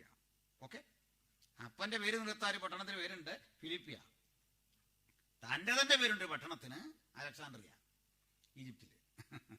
അങ്ങനെ ഇവരെ ചരിത്രമായിട്ട് കെട്ടുപിണഞ്ഞ ഇടക്കായത്. സ്തോത്രം. ഇതാ ബൈബിളിലെ സംഭവങ്ങൾ ലോകചരിത്രമായിട്ട് ഇങ്ങനെ ഇടവഴകിയാ പോകുന്നത്. അല്ല വാലിന്തലയില്ലാതെ ഏതാണ്ടെല്ലാം പറഞ്ഞു പോവില്ല. ജീവിച്ചിരുന്ന മനുഷ്യരെ കുറിച്ച്, അവരുടെ നാടിനെ കുറിച്ച്, അവിടുത്തെ ഭൂമിശാസ്ത്രത്തെ പറ്റി, അവിടുത്തെ സംസ്കാരത്തെ പറ്റി അതിനെ തൊട്ടറിഞ്ഞാണ് സമാന്തരമായി ബൈബിൾ സംസാരിച്ച് മുന്നോട്ട് പോകുന്നത്. ഹല്ലേലൂയ. അല്ല കുറെ മിത്തുകളെല്ലാം കൂടെ സൃഷ്ടിച്ച് കൊണ്ടുപോകില്ല. സ്തോത്രം. പ്രൈസലോ. നമ്മൾ പുരാണങ്ങളിലൊക്കെ കണ്ടിട്ടുണ്ട് ജീവജാലങ്ങളുടെ മീതെ ദൈവങ്ങൾ കയറി വരുന്ന കഥയൊക്കെ അല്ലേ. എന്നാ ഇപ്പൊ എന്നാ ഇങ്ങനെ വരാത്തെ? നമ്മുടെ കൺമുമ്പിലൂടെ വരണമായിരുന്നല്ലോ അല്ലേ. കാരണം ഇത്തരം കക്ഷികൾ ഓർക്കുക, മനുഷ്യൻ ഇതിലും അപ്പുറത്തെ വണ്ടി കണ്ടുപിടിച്ചല്ലോ, മോശമായിരുന്നു. നാണക്കേട് കാരണമായിരിക്കും ഈ എലിയുടെയും പുലിയുടെയും മയിലിന്റെ ഒന്നും പുറത്ത് ഒരു വരാത്ത. കളിയാക്കിയതല്ല. പക്ഷെ ബൈബിളിലെ ദൈവം നൂറ്റാണ്ടുകൾക്കപ്പുറത്ത് എന്ത് ചെയ്തോ അത് ഇന്നും ചെയ്യും. ഇപ്പൊ ചെയ്യുമെന്ന് ഒരു മടിയില്ലെന്ന്, ഒരു ബുദ്ധിമുട്ടും ഇല്ലെന്ന്. കാരണം അങ്ങനെയുള്ള കാര്യം അതിനകത്ത് എഴുതിയിരിക്കുന്നത്. മിത്തല്ല ഇത്. വ്യത്യാസം മനസ്സിലായോ? ബൈബിൾ സംഭവങ്ങൾ തെളിയിക്കേണ്ടത് മിത്തോളജി കൊണ്ടുമല്ല. സ്തോത്രം. ഫോർ എക്സാമ്പിൾ, നമ്മുടെ സെയിന്റ് തോമസ് കേരളത്തിൽ വന്നു എന്ന് പറയുമ്പോൾ ഒരു തെളിവെടുക്കുന്ന കാൽപാദമാണ്. പാറയിലൊരു കാൽപാദം, അത് ഒരു കാലേ ഉള്ളതാണ്. എന്തൊരു ചവിട്ടി. ഇതാ മിത്ത്. മിത്തെന്ന് പറഞ്ഞാൽ ഇത്തരം കഥയല്ല. പിടികിട്ടിയോ? മിത്തിന് വേണ്ട അതല്ല, ആ ചരിത്രത്തിന് വേണ്ട അതല്ല. അദ്ദേഹം ഇടപെട്ട മനുഷ്യരോ അദ്ദേഹത്തിൻ്റെതായ കുറിപ്പുകളോ അത് നമുക്ക് ആ കാർബൺ ഡേറ്റിംഗ് ഒക്കെ വെച്ച് കാലഘട്ടം കണ്ടുപിടിക്കാൻ കഴിയുന്ന ഒരു സൂചനയാണ് വേണ്ടേ. പിടികിട്ടിയോ? അതിനർത്ഥം അദ്ദേഹം വന്നില്ലെന്നല്ല ഈ പറഞ്ഞ. അതിനെടുത്ത ചരിത്രത്തിന്റെ തെളിവ് ആറ്റല്ല, കഥയല്ല ഇതിന് വേണ്ടത്. മനസ്സിലായില്ലേ? സംഭവങ്ങളെ കടമ്പൂടി കിട്ടിയോ? അപ്പൊ ദൈവമക്കൾ മനസ്സിലാക്കിയേ, ബൈബിൾ അങ്ങനെയല്ല രൂപം പ്രാപിക്കുന്നത്. അത് മുമ്പോട്ട് വരുന്നത് ജീവിച്ചിരുന്ന രാജാക്കന്മാരോട്, സംഭവങ്ങളോട്, വിഷയങ്ങളോട് വടവരുതിയാണ് അതിലെ സത്യങ്ങൾ സ്ഥാപിച്ചത്. സ്തോത്രം. മുമ്പോട്ട് പോകാം. അപ്പോൾ കോലാട്ടുകൊത്തിന് ഏറ്റവും പ്രബലമായി തീർന്നു. അലക്സാണ്ടർക്ക് 4 സൈനികർ. ഒരുത്തന്റെ പേരെ പറഞ്ഞുള്ളൂ, ലെസിമാക്കസ്. ഇനി ഒരുത്തന്റെ പേര് കസാണ്ടർ എന്നായിരുന്നു. അലക്സാണ്ടർ പേരോട് നല്ല സാമ്യം വരുന്നു. Cassander, second one. ഇനി മൂന്നാമതൊരുത്തനുണ്ട്, ടോളമി. ടോളമിയുടെ സ്പെല്ലിംഗ് എഴുതുമ്പോൾ പി എ തുടങ്ങണം, PTOLEMY, ടോളമി. ഓക്കെ, ഇതാണ് നമ്മുടെ മലയാളം ബൈബിളിൽ തലോമായി എന്നൊക്കെ കാണുന്നത്. തലോമായി. ഓക്കെ, ബർത്തലോമായി. ഇതെങ്ങനെയാണെന്ന് വെച്ചാൽ ഈ ടോളമിമാരൊരു വലിയ രാജവംശമാണ്. ഇവരെല്ലാം ധീരന്മാരായതുകൊണ്ട് പിന്നീട് വരുന്ന ആളുകളെല്ലാം ഈ കുഞ്ഞുങ്ങൾക്ക് ടോളമി എന്നുള്ള പേരങ്ങിടും. അങ്ങനെ എങ്ങോട്ട് തിരിഞ്ഞാലും നമ്മുടെ കോതമംഗലം തെൽദോസം എന്ന് പറഞ്ഞ പോലെ ഇവരെ തട്ടിയിട്ട് നടക്കാൻ വയ്യാത്ത സ്ഥിതി വരും. അല്ലെങ്കിൽ ബേസിൽ എന്ന് പറഞ്ഞാൽ എങ്ങോട്ട് നോക്കിയാലും ഒരു ബേസിൽ. അങ്ങനെ ഒരു വിഷയം വരുന്നതുകൊണ്ട് ഇവരെ തങ്ങളെ തിരിച്ചറിയാൻ വേണ്ടി ഒരു പേരിടും. ടോളമി കുഞ്ഞെന്നോ ടോളമി മോനെന്നോ ജോയി മോൻ എന്നൊക്കെ ഇടുന്ന പോലെ. 5-6 ജോയി ഉണ്ട്. ഒരു ജോയി നമ്മൾ ചെറിയ ജോയി എന്ന് വിളിക്കുകയല്ലേ, വലിയ ജോയി ചെറിയ ജോയി എന്നൊക്കെ വിളിക്കുന്ന പോലെ. അങ്ങനെയാണ് ബർ തലോമായി. തലോമായി കുഞ്ഞ്, തലോമായുടെ മോന്. ബർ അർത്ഥം പുത്രൻ. ഓക്കെ, ആ, അപ്പോൾ ഇത് ലോപിച്ചതാണ് ടോമി. ടോളമി ലോപിച്ചതാണ് ടോമി. അത് തിമായി, ബർത്തിമായി. ആ, വലിയൊരു വിഷയം കൂടെ വരും, ശ്രദ്ധിച്ചേ. ബർത്തിമായി ഒരു കുരുടൻ വഴി കിടക്കുന്നുണ്ടോ? അവൻ ഈ പേര് വന്നത് ഒരു രാജാവിന്റെ പേരിൽ നിന്നാ, ഒരു രാജവംശത്തിന്റെ പേരിൽ നിന്നാ, ടോളമിയുടെ. മനസ്സിലായില്ലേ? രാജവംശത്തിലെ പേരാ, പക്ഷെ പണി ബെഗറാ, യാചിക്കുക. ആ തീരെ വിവരം കേട്ടവനല്ല അവൻ. അതുവഴി വരുന്ന യേശുവിനെ വിളിച്ച വിളി കേട്ടോ, ദാവീദ് പുത്ര. ആ, മോശമല്ല കിടക്കുന്നേ, അണ്ടർ എസ്റ്റിമേറ്റ് ചെയ്യരുത്. കാരണം ഇവൻ ഈ പേരിട്ട അമ്മ പറഞ്ഞു, കുഞ്ഞെ ഇതൊരു രാജാവിന്റെ പേരാ. അമ്മ ഇത് നിർത്തി വിട്ടല്ല. അമ്മയ്ക്കിനി ഇത് ആരായാലും മക്കൾ വലിയ മക്കളല്ലേ, സ്നേഹമാണ് അമ്മയ്ക്ക്. എന്റെ പേര് രാജാവിന്റെ പേരാ. ആ പേരും കൊണ്ട് യാചിക്കാനിരിക്കുമ്പോഴൊക്കെ അവനൊരു നാണക്കേടുണ്ട്. അപ്പോൾ ഈ അമ്മ പറഞ്ഞു കൊടുത്തിട്ടുണ്ട്, അയൽ രാജ്യങ്ങളിലെ രാജാക്കന്മാരെ പറ്റി, ആ കൂടെ ദാവീദിനെ പറ്റിയും കേട്ടിട്ടുണ്ട്. അവന് ദാവീദ് പുത്രനായ യേശുവിനെ പറ്റി കേട്ടു. നാട്ടുകാരൊക്കെ യേശുവിനെ അപഹസിക്കുന്ന കാലത്തെ, മനസ്സിലായില്ലേ? അച്ഛന്റെ മകനെ ആക്ഷേപിക്കുന്ന കാലത്തെ, ശാസ്ത്രം അറിയാത്തൊരു വിവരദോഷി എന്ന് വിളിക്കുന്ന കാലത്തെ, അന്ധനൊരുത്തനും ഒറ്റയ്ക്ക് അവിടോട് പറയുക, ദാവീദ് പുത്ര. ആ വിളിയാണ് സത്യത്തിൽ അവന്റെ ജീവിതത്തെ മാറ്റിമറിച്ചേ. അന്ധനായിട്ട് എന്താ കാര്യം? നമ്മുടെ കണ്ണ് തുറന്നിട്ട് എന്താ കാര്യം? അവന് ഭാഗ്യവാനാ. കാരണം ഞാൻ നിങ്ങളൊക്കെ കണ്ണ് തുറന്നപ്പോ അപ്പനെ അമ്മയെ, അതല്ലെങ്കിൽ ഈ ഡെലിവറി ആയിട്ട് ബന്ധപ്പെട്ട് നമ്മളെ സൂക്ഷിക്കാൻ വന്നൊരു മിഡ് വൈഫിനെ, അതും അല്ലെങ്കിൽ ഹോസ്പിറ്റല്, അല്ലേ? ഹോസ്പിറ്റലിൽ ജനിച്ചു എന്ന് പറഞ്ഞാൽ തന്നെ ഒരു ഭീകരതയാ. ഇവരെല്ലാം ഇങ്ങനെ മൂടിക്കെട്ടി നിൽക്കുന്നു. കൊച്ചനിത് കണ്ടാ ജനിച്ച്, ആലോചിച്ച് നോക്കി. ഇത്തരം കാഴ്ച കണ്ടാ വന്നെങ്കിൽ അന്ധനായ തിമായി കണ്ണു തുറന്നപ്പോൾ ആദ്യം കണ്ടത് യേശുവിനെയാണ്. പിന്നെ അന്ധനായി നിന്നിട്ട് വല്ല കുഴപ്പമുണ്ടോ? ഭൂതകാലം മുഴുവൻ അവന് ഒന്നും അല്ലാതെ പോയി. പോട്ടെ, ടോളമിയെ മറക്കണ്ട, ആ പേര് പിന്നുണ്ടാക്കി ഇമ്പാക്റ്റ് മറക്കണ്ട. ഞാൻ വിഷയം വിട്ട് പോയതല്ല, അത് പോക്കോട്ടെ. വേറെ വിഷയത്തിൽ കൂടെ വന്നാ മനസ്സിലായോ? ഓക്കെ, അപ്പോൾ ഇവിടെ എത്തി നമ്മൾ 3. ഇനി ഒരുത്തൻ്റെ പേര് സെലൂക്കസ് എന്നായിരുന്നു. സെലൂസിഡുകൾ എന്നൊക്കെ ചരിത്രത്തിൽ ഇവരുണ്ട്. ഇതൊരു രാജവംശമാണ്. ഇവർ 4 പേരുണ്ട്. ഈ അലക്സാണ്ടർ ലോകത്തിന്റെ പലയിടങ്ങളിൽ പോയി പടവരുതി. അയാളുടെ ജീവിതമൊക്കെ ഒത്തിരി അരാജകത്വം നിറഞ്ഞതായിരുന്നു. ഇത്തരം ആളുകളൊന്നും ഈ പറഞ്ഞാൽ കേൾക്കാത്ത ആളുകൾ ജീവിതത്തിൽ എവിടെയും വിജയിക്കില്ല. അതൊരു വിഷയം. നമുക്കൊരു മെൻഡർ ഇല്ലെങ്കിൽ, ഞാൻ തന്നെയാണ് സർവ്വവും നമ്മൾ ചിന്തിച്ചു പോയാൽ നമ്മൾ തോറ്റുപോകും. നമ്മളെ ശിക്ഷിക്കാൻ ശാസിക്കാനൊക്കെ ഉള്ള അധികാരം അനുവാദമുള്ള മെന്റേഴ്സ് വേണം ജീവിതത്തിൽ. ചില ആളുകളെ കണ്ടിട്ടില്ലേ, ഒരു സഭയെ ശരിയല്ല, ഞാൻ വീട്ടിലിരുന്ന് പ്രാർത്ഥിക്കുക. ഒരു ദിവസം 2 ദിവസമൊക്കെ ഞായറാഴ്ച അവിടെ ഇരിക്കും. 3-ാമത്തെ ആഴ്ചയിൽ അവൻ സീരിയലും കണ്ട് അവിടെ ഇരിക്കുന്ന കാണാം. മെന്റർ വേണം നമുക്ക്. ശിക്ഷിക്കുന്ന ശാസിക്കുന്ന ആത്മീയ ഗുരുക്കന്മാർ വേണം. ഇത് അലക്സാണ്ടർക്കും പറ്റിയേ. വഴിവിട്ട ജീവിതം, മദ്യപാനം, പലതരം കാര്യങ്ങളുണ്ട്. എടുക്കാൻ രോഗിയായി. രോഗം ഗൗരവത്തിലെടുത്തില്ല, ട്രീറ്റ് ചെയ്തില്ല. ആ വരുന്ന വഴിക്കാണ് ഞാൻ പറഞ്ഞെന്ന് തോന്നുന്നു, ഇവിടെയാണോ പറഞ്ഞെന്നറിയില്ല, പൗലോസ് ജനിച്ചു വളർന്ന തർസോസിലാ പുള്ളി ലാസ്റ്റ് ചെയ്യുന്നത്. മനസ്സിലായോ? തർസോസിൽ ഇന്ന് അവിടെ ഒരു നദിയുണ്ട്. ലോകത്തിലെ തന്നെ ഏറ്റവും തണുപ്പേറിയ നദി ഒഴുകുന്ന അതിലെയാണ്. തണുപ്പേറിയ നദികളിലൊന്ന് ഒഴുകുന്ന അതിലെയാണ്. അതിൻ്റെ പേര് സിറ്റ്നസ് എന്നായിരുന്നു. ഈ സിറ്റ്നസ് വന്ന് മെഡിറ്ററേനിയൻ കടലിലാണ് പതിക്കുന്നത്. ഈ സിറ്റ്നസിലൂടെ നമ്മുടെ ആന്റണിയും ക്ലിയോപാട്രയൊക്കെ യാത്ര ചെയ്തിട്ടുണ്ട് ഈജിപ്തിൽ നിന്ന്. സുഖവാസ കേന്ദ്രമാണ്. കപ്പലിൽ ഇങ്ങനെ മനുഷ്യൻ പോകുമായിരുന്നു. അത്ര തണുപ്പുള്ള സ്ഥലമാണ്. അലക്സാണ്ടർ യുദ്ധം കഴിഞ്ഞൊരു ഉന്മേഷത്തിന് ഈ സ്ഥലം വഴി വന്ന ഈ വെള്ളവും ആളുകളെ ഈ സ്ഥലമെല്ലാം കണ്ട് പനിനീര് പൂശി അദ്ദേഹത്തിൻ്റെ ഭാര്യമാർക്കൊപ്പം എടുത്ത് വെള്ളത്തിൽ ചാടി കുളിച്ചു. പലരും പറഞ്ഞു ചാടരുത് ചാടരുത്. പക്ഷെ ഈ തണുപ്പേറിയ വെള്ളം സ്വതവേ രോഗിയായിരുന്ന അലക്സാണ്ടറെ ക്ഷീണിതനാക്കി. നീട്ടുന്നില്ല. അയാളുടെ അവസാനത്തെ കുളി അവിടെ ആയിരുന്നു. പിന്നെ കുളിക്കേണ്ടി വന്നില്ല. സുഖമില്ല, കൊണ്ടുപോയി. അത് പിന്നെ പറയാം. പിന്നെ അത് വേറൊരു കാര്യം കൂടെ പറയാം. ഓർത്തപ്പോൾ ഇവിടെ പൗലോസ് ജനിച്ചു വളർന്ന സ്ഥലമാണ്. വിൽക്കാലത്തിൽ 100-300 കൊല്ലം കഴിഞ്ഞല്ലേ. ഇവിടെ പൗലോസ് ജനിച്ചു വളർന്ന സ്ഥലമാണെങ്കിൽ, ക്ഷമിക്കണം, ഈ ട്രൗസർ ഇട്ട് നടക്കുന്ന പ്രായമുണ്ടല്ലോ പൗലോസിന്റെ കൊച്ച്, ആ സമയം മുതൽ അങ്ങേര് ചാടി കുളിച്ച വെള്ളമാണ് അല്ലേ. അകാലപ്പുറയെന്നൊക്കെ പറഞ്ഞ മനുഷ്യൻ ചാടിക്കുളിച്ചൊരു വീര്യം അദ്ദേഹത്തിനുണ്ട്. 25,000 ഗ്രീഷ്യൻ കുതിരപ്പട ബാൽക്കൻ കുതിരപ്പട കടയാളികളെ എല്ലാം കൊണ്ട് ലോകം വെട്ടിപ്പിടിക്കാൻ ഇറങ്ങിയവനാണ് അലക്സാണ്ടർ. ഓട്ടം ഇവിടെ വന്നപ്പോൾ നിലച്ചു. ഈ വെള്ളത്തിൽ വെച്ച് തീർന്നു.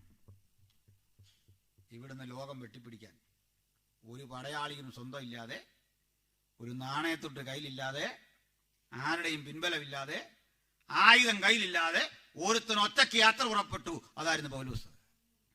30 കൊല്ലം കഴിഞ്ഞു പറയാ, ഞാൻ നല്ല പോർ പൊരുതു, ഓട്ടം തികച്ചു, സുവിശേഷത്തിന് വേണ്ടി പിടിച്ചെന്ന്. ഇവിടെ മൊത്തം ഇതാ സുവിശേഷത്തിന്റെ ശക്തി. ഈ പവറാ നമ്മിലും വ്യാപരിക്കുന്നേ. ഹല്ലേലൂയ, സ്തോത്രം. ഒന്നിന്റെ മുമ്പിൽ കീഴടങ്ങാത്തൊരു വീര്യം, ഒരഭിഷേകമായി ദൈവങ്ങളിലെല്ലാം വ്യാപരിക്കട്ടെ. ഹല്ലേലൂയ. ഒരു കറക്കം 30 കൊല്ലം എടുത്തുള്ളൂ. ഞാനതിൽ ആവേശം പറയുന്ന ഒരു കാര്യം ഓർക്കും. ഈ കൈസർ എന്ന് പറഞ്ഞിട്ടുണ്ടല്ലോ, ചക്രവർത്തിയുടെ സ്ഥാനപ്പേരാ. ഇയാള് നമ്മുടെ പേര് കുറ്റം ചുമത്തും, സുവിശേഷം പ്രസംഗിച്ചു, ജയിലോട്ട് പോകാൻ നേരം വായിച്ചു കേൾപ്പിക്കും. എല്ലാ ജയിലിലും അങ്ങനെ അങ്ങോട്ട് കയറുന്നതിന് മുമ്പ് വായിച്ചു കേൾപ്പിക്കും നമ്മുടെ കുറ്റസംഗതി. എന്നിട്ടൊരു സാരോപദേശം പോലെ പറയും, ഇവിടെ നിന്ന് ഇറങ്ങിപ്പോകുമ്പോൾ സൽസ്വഭാവിയായി എല്ലാ കുറ്റങ്ങളും ഇവിടെ വെച്ച് തീർത്ത് മാന്യനായി നീ പൊക്കോണം എന്നും പറഞ്ഞാ കേട്ടുന്നേ. പൗലോസിനോട് എന്തായിരിക്കും പറഞ്ഞേ? ഈ സുവിശേഷം ഒന്നും പ്രസംഗിക്കല്ലേ, ഇതൊന്നും ഇവിടെ ആവശ്യമില്ല, അതോട് പൊക്കോ. പൗലോസ് പ്രസംഗിക്കാതിരിക്കുവോ? ഇല്ല. പണ്ഡിതനും പ്രഭാഷണപടവുമായ പൗലോസിനെ കാണാൻ ആൾക്കാരിലേക്ക് വരും. ആ കൂടെ കൈസറുടെ അരമനയിലുള്ള ചിലര് ഈ കൗൺസിലിങ്ങിനൊക്കെ വന്നു. ഇവനെ ഒന്ന് പറഞ്ഞു തിരിപ്പിക്കാൻ ഞങ്ങളുടെ പരിപാടിയൊക്കെ ഉണ്ട്. ഞങ്ങളൊക്കെ എപ്പോഴും ജയിലിൽ പോയി കൗൺസിലിംഗ് നടത്താറുണ്ട് നാട്ടിലൊക്കെ. കുറ്റവാളികളെ ജീവിതത്തിലേക്ക് തിരിച്ചു കൊണ്ടുവരാനെന്നാ പെർമിഷൻ ഉണ്ടതിന്. ഈ വരുന്നവരൊക്കെ പൗലോസിനെ കണ്ടിട്ട് തിരിക്കാൻ നോക്കിയപ്പോൾ പൗലോസ് അവരെ തിരിച്ചെന്നു. കൗൺസിലിങ്ങിന് വന്നവനെ അങ്ങ് തിരിച്ച്. കൗൺസിലിങ്ങിന് വന്നവൻ അവിടെ വെച്ച് യേശുവിനെ രക്ഷിതാവായി സ്വീകരിച്ചെന്നു. മനസ്സിലായോ? കൈസറുടെ വേണ്ടപ്പെട്ടവനെല്ലാം രക്ഷിക്കപ്പെട്ടെന്ന് തെളിവെന്നാന്നറിയണ്ടേ? പിന്നെ ലേഖനം എഴുതുമ്പോ കക്ഷി പറയാ, കൈസറുടെ അരമനയിലുള്ളവരും നിങ്ങൾക്ക് വന്ദനം ചൊല്ലുന്നു. വായിച്ചിട്ടുണ്ടോ? ഇതിപ്പോ അടി വേണോ? പിടിച്ച് നമ്മളെ അകത്തിട്ട നിന്റെ വീട്ടിൽ കയറി നമ്മൾ ചർച്ച പ്ലാൻ ചെയ്യും. ഇതാ കാര്യം. ഞങ്ങൾ ഇതിനകത്ത് ഇടരുത്. ഇട്ട് കഴിഞ്ഞാൽ ഇതിനകത്തൊരു ചർച്ച ഒന്നിൽ, അല്ലെങ്കിൽ നിന്റെ വീട്ടിലുള്ളവനെ ഞങ്ങൾ നോക്കിപ്പോക്കും. വേണമെങ്കിട്ട് കാര്യമില്ല. ഇതാണ് സുവിശേഷത്തിന് ബന്ധനമില്ല. എത്ര ആനന്ദമാണ് സുവിശേഷത്തിന് ബന്ധനമില്ലെന്നുള്ള ഓർമ്മ. അതാണ് നമ്മൾ പ്രസംഗിക്കുന്നത്. എല്ലാ ഇരുട്ടിന്റെ നിഗൂഢതകളെയും വെട്ടിമാറ്റുന്ന ഉജ്ജ്വലമായ ആയുധമാണ് സുവിശേഷം. ആ സുവിശേഷം എല്ലായ്പ്പോഴും എവിടെയും പ്രസംഗിക്കാൻ നമ്മൾ ബാധ്യസ്ഥരായി തീരണം. സ്തോത്രം. അപ്പൊ ഞാൻ പറഞ്ഞത് 4 പേര് ഇയാള് സുഖമില്ലാതെ കൊണ്ടുപോയി കൽത്തളത്തിൽ ഇങ്ങനെ കിടത്തിരിക്കുക. വാറ്റുമരുന്നും നീറ്റുമരുന്നും ഒക്കെ കൊടുക്കുന്നുണ്ട്. വൈദ്യന്മാരുടെ അടുത്ത് നിൽപ്പുണ്ട്. ചില നാളായിട്ട് ബോധമില്ല. ഇടയ്ക്കൊരു നിമിഷം കണ്ണു തുറന്നു. എന്തിനോ വേണ്ടി ഇങ്ങനെ അന്വേഷിക്കുകയാണ്. അന്വേഷിക്കുമ്പോൾ ഇതാ അടുത്ത് ലസിമാക്കസ് അടുത്ത് നിൽക്കുകയാണ്. എന്തോ ചക്രവർത്തിക്ക് പറയാനുണ്ടെന്നറിഞ്ഞ് ലസിമാക്കസ് അടുത്തേക്ക് ചെന്നു. ഈ കാതുകൾ ഇങ്ങനെ പിടിച്ചു വായുടെ അടുത്തിരിക്കും. അതരത്തിനടുത്തേക്ക് ഈ കാത് കൊണ്ട് എന്നിട്ട് പറഞ്ഞു, പ്രഭു ആജ്ഞാപിച്ചാലും പ്രഭു പറയൂ, ഏത് രാജ്യം വെട്ടിപ്പിടിക്കണം, ഏതുവഴി പോണം? നമ്മുടെ പടയാളികൾ ഇങ്ങനെ ആയുധം രാഗിമിനുക്കി റെഡിയായി നിൽക്കുക. കുതിരയുടെ കടിഞ്ഞാണുകൾ കയ്യിലെന്ത് നിൽക്കുക.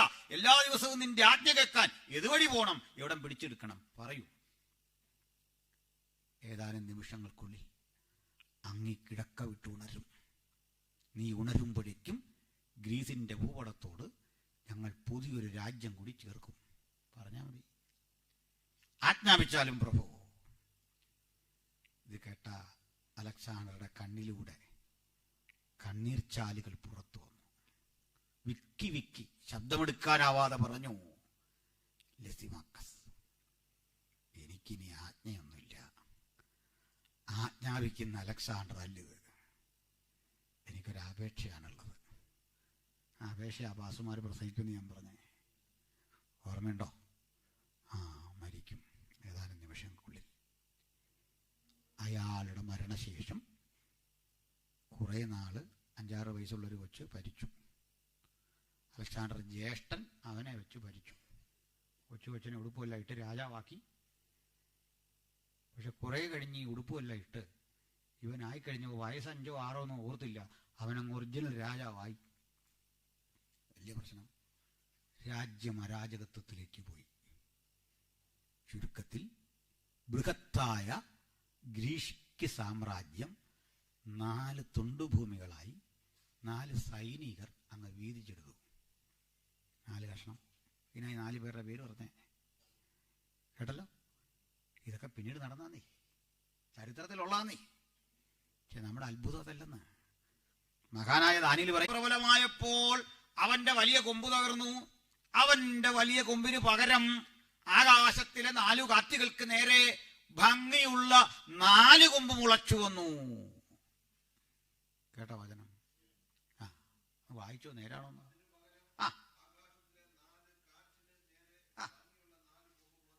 ഇതിപ്പോഴേ എന്താ നമ്മൾ വിശ്വസിക്കേണ്ട ദൈവവചനത്തിന്റെ ശക്തി? ചരിത്രത്തോട് ഇത്ര ഇടപെട്ട ഒരു കൃതി ലോകത്തില്ല. ഈ പുസ്തകത്തോട് കിടപിടിക്കാൻ കഴിയുന്ന ഒരാധ്യാത്മിക ഗ്രന്ഥത്തെ ആർക്കും ഉയർത്തിക്കാട്ടാൻ കഴിയില്ല. ഇതാ ഈ പുസ്തകത്തിന്റെ മഹിമ, അതാ ഇതിന്റെ ശ്രേഷ്ഠത. ഈ പുസ്തകം പ്രസംഗിക്കാൻ കഴിഞ്ഞതും കൊണ്ടു നടക്കാൻ പറ്റുന്നതും വലിയൊരു ഭാഗ്യമാണ്. സ്തോത്രം. പ്രവചനത്തിന്റെ ശക്തി വെളിയിട്ടിയ ഒത്തിരി വിഷയങ്ങളുണ്ട് ഇതിനകത്തെ. അപ്പം 3 സാമ്രാജ്യങ്ങളെ പഠിച്ചു, വയറുവരെ എത്തിയില്ലേ? ഇതിങ്ങനെ ചത്തതിനൊക്കുമോ ജീവിച്ചിരിക്കില്ലോ എന്ന് പോയി അവസാനം BC 63 ആകുമ്പോഴേക്കും റോമൻ സാമ്രാജ്യം ക്രിസ്തുവിന് 63 വർഷം മുമ്പ് നിലവിൽ വന്നു. പതുക്കെ ഇതുവരെയും പോകാത്തൊരു സാമ്രാജ്യം റോമൻ കേട്ടോ. അതങ്ങനെ പോയില്ല. റോമൻ സാമ്രാജ്യം ഇപ്പോഴും ഉണ്ട്. പേര് പറയാ, അതിൻ്റെ പേരാ യൂറോപ്യൻ യൂണിയൻ എന്ന്. അന്നത്തെ റോമൻ സാമ്രാജ്യത്തിലെ അംഗരാഷ്ട്രങ്ങളായി കിടക്കാൻ നമ്മൾ നിൽക്കുന്നതൊക്കെ മനസ്സിലായോ? പേരൊക്കെ മാറി. അപ്പോൾ റോമൻ സാമ്രാജ്യം എത്തുമ്പോഴേക്കും 4 സാമ്രാജ്യങ്ങൾ ലോകത്ത് വന്നു. ബിംബത്തിന്റെ 4 പാർട്സും മനസ്സിലായോ? എന്തൊക്കെയാണ്? തങ്കം കൊണ്ടുള്ള ബാബിലോൺ, നെഞ്ചും കൈയും വെള്ളി കൊണ്ട് മേദ്യ പേർഷ്യ, വയറ് താമ്രം കൊണ്ടുള്ളത് ഗ്രീസ്, ദെൻ തുട ഇരുമ്പ് കൊണ്ട് ഏതാ? റോമൻ. പിൽക്കാലത്ത് ഈ 2 കാലമുണ്ട്. രണ്ടായിട്ട് റോമ, പാശ്ചാത്യ റോമയും പൗരസ്ത്യ റോമയായിട്ട് കിഴക്കും പടിഞ്ഞാറായിട്ട് 2ആയിട്ട് വിഭജിക്കപ്പെട്ടു പോയി. കോൺസ്റ്റാന്റിനോപ്പിൾ കേന്ദ്രീകരിച്ച് ഒന്ന്, അത് നമ്മുടെ റോമ കേന്ദ്രീകരിച്ച് പക്ക റോമ കേന്ദ്രീകരിച്ച് 2ആയിട്ട് പോയി പിൽക്കാലത്ത്. അതൊക്കെ നമുക്ക് ചർച്ച ഹിസ്റ്ററിയായിട്ട് ബന്ധപ്പെട്ടൊക്കെ പഠിക്കേണ്ട ഒത്തിരി കാര്യങ്ങളുണ്ട് അതിനകത്ത്. അപ്പോൾ ഈ കാലത്താണ് നമ്മുടെ കർത്താവ് ജനിക്കുന്നത്. 63 വർഷം മുമ്പ് വന്നല്ലോ. വന്നത് പ്രബലമായി. ഈ ഇസ്രയേൽ അടക്കമുള്ള രാജ്യങ്ങൾ അവരെ കാൽക്കീടായി. അന്ന് അവിടെ ഭരിച്ചുകൊണ്ടിരുന്ന, യേശു ജീവിച്ചിരുന്ന സ്ഥലം ഭരിച്ചുകൊണ്ടിരുന്ന, അല്ലെങ്കിൽ ഇസ്രയേൽ ഭരിച്ചുകൊണ്ടിരുന്ന രാജ്യം റോമായിരുന്നു. റോമിന് കീഴിൽ ഒരു നാട്ടുരാജ്യമായി അത് കഴിഞ്ഞു. ആ നാട്ടുരാജ്യത്തിലെ രാജാവിന്റെ പേര് ഹെരോദ എന്നായിരുന്നു. ഓക്കെ. ബ്രിട്ടീഷുകാർ കൊണ്ട് നമ്മുടെ രാജ്യത്ത് വരുമ്പോഴും അവിടെയുള്ള രാജാക്കന്മാർക്ക് കുറെ അധികാരമുണ്ട്. പക്ഷെ എല്ലാ അധികാരവും ബ്രിട്ടീഷ് ഈസ്റ്റ് ഇന്ത്യ കമ്പനിക്ക് വിധേയമാണ്. 1857 വരെ, 1857 വരെ ബ്രിട്ടീഷ് ഈസ്റ്റ് ഇന്ത്യ കമ്പനിക്ക് കീഴിലായിരുന്നു. ഇന്ത്യയിലെ പ്രിൻസ്ലി സ്റ്റേറ്റ്സ് എല്ലാം അതിന് കീഴിലായിരുന്നു 57 വരെ. 1857 ഈസ്റ്റ് ഇന്ത്യ കമ്പനിയിൽ നിന്ന് അധികാരം ആർക്ക് പോയി? ബ്രിട്ടീഷ് ഗവൺമെന്റിന് പോയി, പാർലമെന്റിന്. അങ്ങനെ ഇന്ത്യ ഗവൺമെന്റ് ആക്ട് ഒക്കെ ഉണ്ടാകുന്നത്. ഇന്ത്യ ഗവൺമെന്റ് ആക്ട് എന്ന് മാത്രമല്ല, നമ്മൾ പറയാ ഇന്ത്യൻ പീനൽ കോഡ്, ഇന്ത്യ ശിക്ഷാ നിയമം ഇവിടെ ഉണ്ടാക്കിയതാണ്. ഇവിടുന്ന് മെക്കോളെ പ്രഭുവിന്റെ കാലത്ത് 1816 ഇന്ത്യൻ പീനൽ കോഡ് ഉണ്ടാകുന്നത്. അറിയായിരുന്നോ? കേട്ടില്ല? ഇവിടുന്ന് ഉണ്ടായ സാധനം ഇന്ത്യൻ പീനൽ കോഡ്. ഒരു ഗവൺമെന്റ് ഓഫ് ഇന്ത്യ സെക്രട്ടറിയെ വെച്ചുകൊണ്ട് അവർ നടത്തി ഭരണം. ഒത്തിരി സംഭവങ്ങളുണ്ട്. ഇന്ത്യയിൽ ഇന്ന് കാണുന്ന ആ സംഭവങ്ങൾ നമ്മളെ ഇന്നും പെറ്റിയടിക്കുന്നത് 1860 നിയമം വെച്ചാണ്. ഇന്ത്യൻ പീനൽ കോഡ് വെച്ച് ഇവിടുന്ന് ഉണ്ടാക്കിയ സംഗതിയാണ്. 1860 നിയമമാണ്. അത് ഭേദഗതിയൊക്കെ വന്നിട്ടുണ്ടെങ്കിലും സമ്പൂർണ്ണമായിട്ട് മാറ്റിയിട്ടില്ല. കോടതിയിൽ ഇന്ന് നടക്കുന്ന വ്യവഹാരം അന്ന് എഴുതിയാണ്. അപ്പൊ കണ്ടോ, റോമിലുണ്ടായ, ബാബിലോണിലുണ്ടായ നിയമം കറങ്ങിത്തിരിഞ്ഞ് വന്ന വരവുണ്ടോ? ലോകത്തിൽ ഏറ്റവും വലിയ ജനാധിപത്യ രാജ്യം വരെ അതിന്റെ സ്വാധീനം ഉണ്ടായുണ്ടോ? ഏറ്റവും കൂടുതൽ മനുഷ്യരവിടല്ലേ? അവിടെ വരെ അതിന്റെ നിയമത്തിന്റെ ആ സ്പർശനം, അതിന്റെ സ്വാധീനം ഉണ്ടായി. ഇതുപോലെ റോമക്കാർ ലോകത്തെ ഭരിക്കുമ്പോൾ ഇസ്രയേൽ ഭരിച്ചിരുന്ന രാജകുടുംബത്തിന്റെ പേരായിരുന്നു ഹെരോദ. ഹെരോദ എന്നയാളുടെ പേരല്ല, സ്ഥാനപ്പേരാ. ഓക്കെ, ഫറവോ എന്നൊക്കെ പറഞ്ഞ പോലെ ഒരു കുടുംബത്തിന്റെ പേരാണ് ഹെരോദ. ഹെരോഡിയൻസ് ഒത്തിരി ഉണ്ട്. ഹെരോദ അഗ്രിപ്പ അങ്ങനെയൊക്കെ ഉണ്ടല്ലോ, ഹെരോദ അന്തിപ്പാസ് ഇങ്ങനെയൊക്കെ വായിച്ചിട്ടുണ്ടല്ലോ. ഒരു കുടുംബത്തിന്റെ പേരാണ്. വാസ്തവത്തിൽ ഇത് റോമക്കാരല്ല. യഹൂദന്മാരെ ഭരിച്ചിരുന്ന കക്ഷികളാരാ? റോമക്കാരല്ലെന്ന്. യഹൂദന്മാരും അല്ല. പിന്നെ ആരാന്നറിയണ്ടേ? നമ്മുടെ അബ്രഹാമിന്റെ പുത്രനായ ഏശാവിനെ ഓർക്കുന്നുണ്ടല്ലോ, ഇസാക്കിന്റെ കൂടെയുള്ള ഏശാവിന്റെ കൊച്ചുമക്കളായിരുന്നു ഹെരോദാക്കന്മാർ. ഓക്കെ, ഇവർക്ക് സർക്കംസിഷൻ ഉണ്ട്. അബ്രഹാമിന് പിതാവുമാണ്. ഇതുകൊണ്ട് ആലയത്തിൽ ചെല്ലാം. യഹൂദന്മാരുമായിട്ടൊരു അയ്യപ്പുണ്ട്. ഓക്കെ, ചെറിയൊരു ബന്ധം. എന്നൊരു കുഴപ്പം, കാര്യത്തോടെടുക്കുമ്പോൾ ഇവർ യഹൂദരെ തള്ളിയിട്ട് റോമക്കാരെ പിന്തുണയ്ക്കൂ. കാരണം അധികാരം പോലെങ്കിൽ ഒറ്റ സസ്പെൻഷൻ മതി, നോ മോർ കിങ്, തീർന്നു. ഇത് നിലനിർത്താൻ വേണ്ടി ഇയാൾ ഇങ്ങനെ മത്സരിച്ചുകൊണ്ടിരിക്കും. ഈ കുടുംബം ഒഴുക്കം, ഈ കുടുംബം മത്സരിച്ചുകൊണ്ടിരിക്കെ ഈ റോമക്കാരൻ എന്ത് ചെയ്യുന്ന വെച്ചാൽ ഇയാളുടെ ചേട്ടന്റെ മോനെ പിടിച്ച് ഹെരോദാവാക്കി അഭിഷേകം ചെയ്ത് അവിടുത്തെ രാജാവാക്കിയിട്ട് പഴയ രാജാവിനെ കളയും. അപ്പൊ ചുരുക്കി പറഞ്ഞാൽ ഭരണകൂടത്തിൽ നിന്ന് ആ തിട്ടൂരങ്ങൾക്കനുസരിച്ച് മാത്രമേ ഹെരോദാവിന് പോകാൻ പറ്റൂ. അധികാരമില്ല. ഈ കൂടുതൽ പണിയും കൂടെ കൊടുത്തിട്ടുണ്ട്. ഒരു പക്കാ റോമക്കാരനെ ഗവർണറായിട്ട് എന്റെ മീതി കൂടെ വെക്കും. കണ്ടോ, പണിയില്ലാത്ത മനുഷ്യർ അന്നും ഉണ്ട്. ഒരു പണിയില്ലാത്ത കുറെ പേര് ഗവർണർ എന്ന് പറഞ്ഞ് പണ്ടുമുണ്ട്. നമ്മുടെ ഗവർണറല്ല കേട്ടോ. നമ്മുടെ ഗവർണർ, എനിക്ക് അദ്ദേഹത്തെ വലിയ ഇഷ്ടമാണ്. അനീതിക്കെതിരെ പോരാടുന്നൊരു മനുഷ്യനാണ്. മന്ത്രിമാരെ പ്രൈവറ്റ് സ്റ്റാഫിന്റെ എല്ലാം എണ്ണം കുറയ്ക്കണം എന്നൊക്കെ പറയുന്ന ആളാണ്. പക്ഷെ പുള്ളിയുടെ ഓഫീസിൽ 200 പേരാ. അത് വേറെ കാര്യം.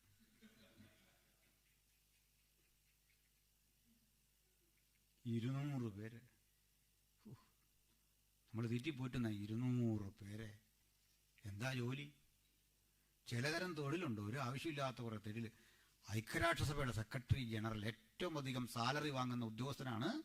അറിയോ? ലോകത്തെ ഏറ്റവും അധികം സാലറി പ്രതിമാസം വാങ്ങുന്ന ഉദ്യോഗസ്ഥനാണ്. ഇവിടെ ജോലി അറിയോ? ഉക്രൈനിൽ റഷ്യ ആക്രമണം നടത്തുമെന്നറിഞ്ഞപ്പോൾ ഒന്ന് ഞെട്ടിയെന്ന്. അണ്വായുധം പാകിസ്ഥാൻ പരീക്ഷിച്ചു എന്നറിഞ്ഞപ്പോൾ ഞാനതിനെ അപലപിച്ചു.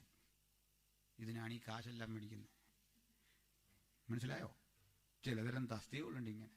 ഞെട്ടുക, അപലപിക്കുക, ദുഃഖം രേഖപ്പെടുത്തുക, നടുക്കം രേഖപ്പെടുത്തുക, അതിലുള്ള സംഭവം.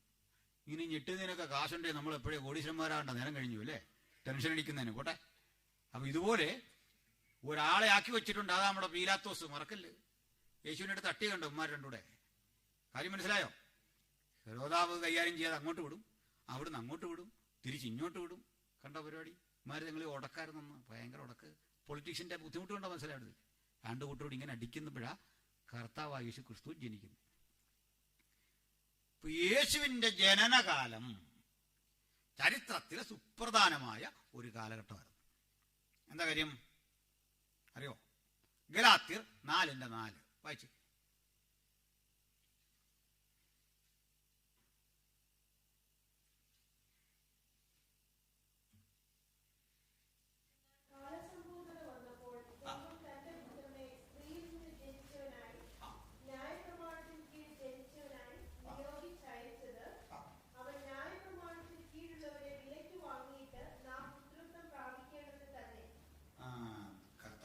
കാലഘട്ടത്തെ പറയാ. കാലസമ്പൂർണത വന്നപ്പോൾ, ഇംഗ്ലീഷ് വായിച്ച്, ഗലാത്യർ Galatians 4:4. English. Fullness of time. മതി മതി. എന്താ fullness of time had come. അപ്പോഴാണ് യേശു ജനിക്കുന്നത്. ഈ ഫുൾനെസ് ഓഫ് ടൈം എന്ന് പറഞ്ഞ ഒരാൾ ചോദിക്കുക, ഇങ്ങനെ കാലസമ്പൂർണത വന്നപ്പോൾ യേശു ജനിച്ചു എന്ന് പറഞ്ഞാൽ എന്താണ് ഈ കാലസമ്പൂർണത?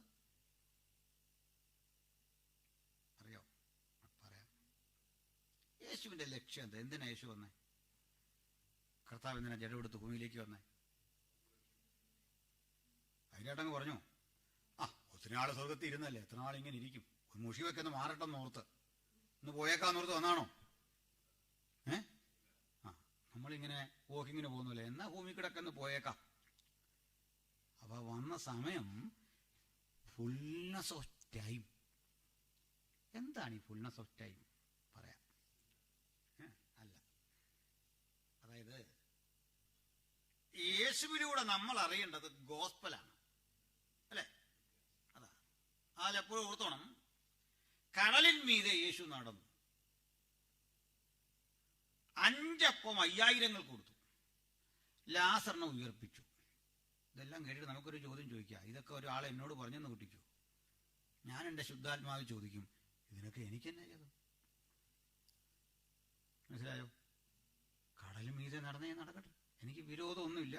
എനിക്ക് ഉപയോഗം വല്ലതും ഉണ്ടോ? യേശു ഗലീലിയ കടലിന്റെ മീതെ കൂടെ നടന്നപ്പോൾ നമുക്ക് എന്തെങ്കിലും ഒരു ഉപയോഗം ഉണ്ടായോ? ഒരു ഉപയോഗം ഉണ്ടായില്ലെന്ന്. ലാസർ ഉയർത്തു, ലാസറിന് ഉള്ള വീട്ടുകാർക്ക് നമുക്ക് എന്ത് നേട്ടം? മനുഷ്യരാശിക്ക് കിട്ടിയ നേട്ടം എന്താണെന്നറിയണ്ടേ? അവൻ ക്രൂശിക്കപ്പെട്ടു. ഇതായി പറഞ്ഞ, അല്ല പിണങ്ങിയതല്ല. പിടികിട്ടിയോ? യേശു ക്രൂശിക്കപ്പെട്ടത് മുഴുവൻ മനുഷ്യർക്ക് വേണ്ടി. അത്ഭുതം ചെയ്തത് അല്ലെങ്കിൽ ആ പ്രവൃത്തികളല്ല യേശുവിന്റെ മഹനീയത. Crucifixion. You crucified on the cross of Calvary for the deliverance of mankind. ഇതാണ് ഗോസ്പൽ. ഇത് പറയാത്ത സുവിശേഷമാവോ? നമുക്ക് അത്ഭുതം അടയാളം വിശ്വാസമില്ലാട്ടുള്ള ഇതാണെന്ന് ഏറ്റവും പ്രധാനം. യേശു ക്രൂശിക്കപ്പെട്ടത് കൊണ്ടാണ് എന്റെ രക്ഷ യാഥാർത്ഥ്യമായത്. ഈ രക്ഷയുടെ മഹത്വം സ്വർഗത്തിലും പാടുന്ന കേട്ടില്ലേ? രക്ഷ എന്നത് ദൈവത്തിന്റെയും കുഞ്ഞാടിന്റെയും ദാനമെന്ന് പറഞ്ഞ് നമ്മുടെ രക്ഷ കണ്ട് ദൂതഗണങ്ങൾ വാർത്തു പാടുക അവിടെ. അതുകൊണ്ടാണ് എബ്രായന് കർത്താവ് പറയുന്നത്, ഇത്ര വലിയ രക്ഷ, ഹൗ ഗ്രേറ്റ് സാൽവേഷൻ. അതാ നമുക്കുള്ള.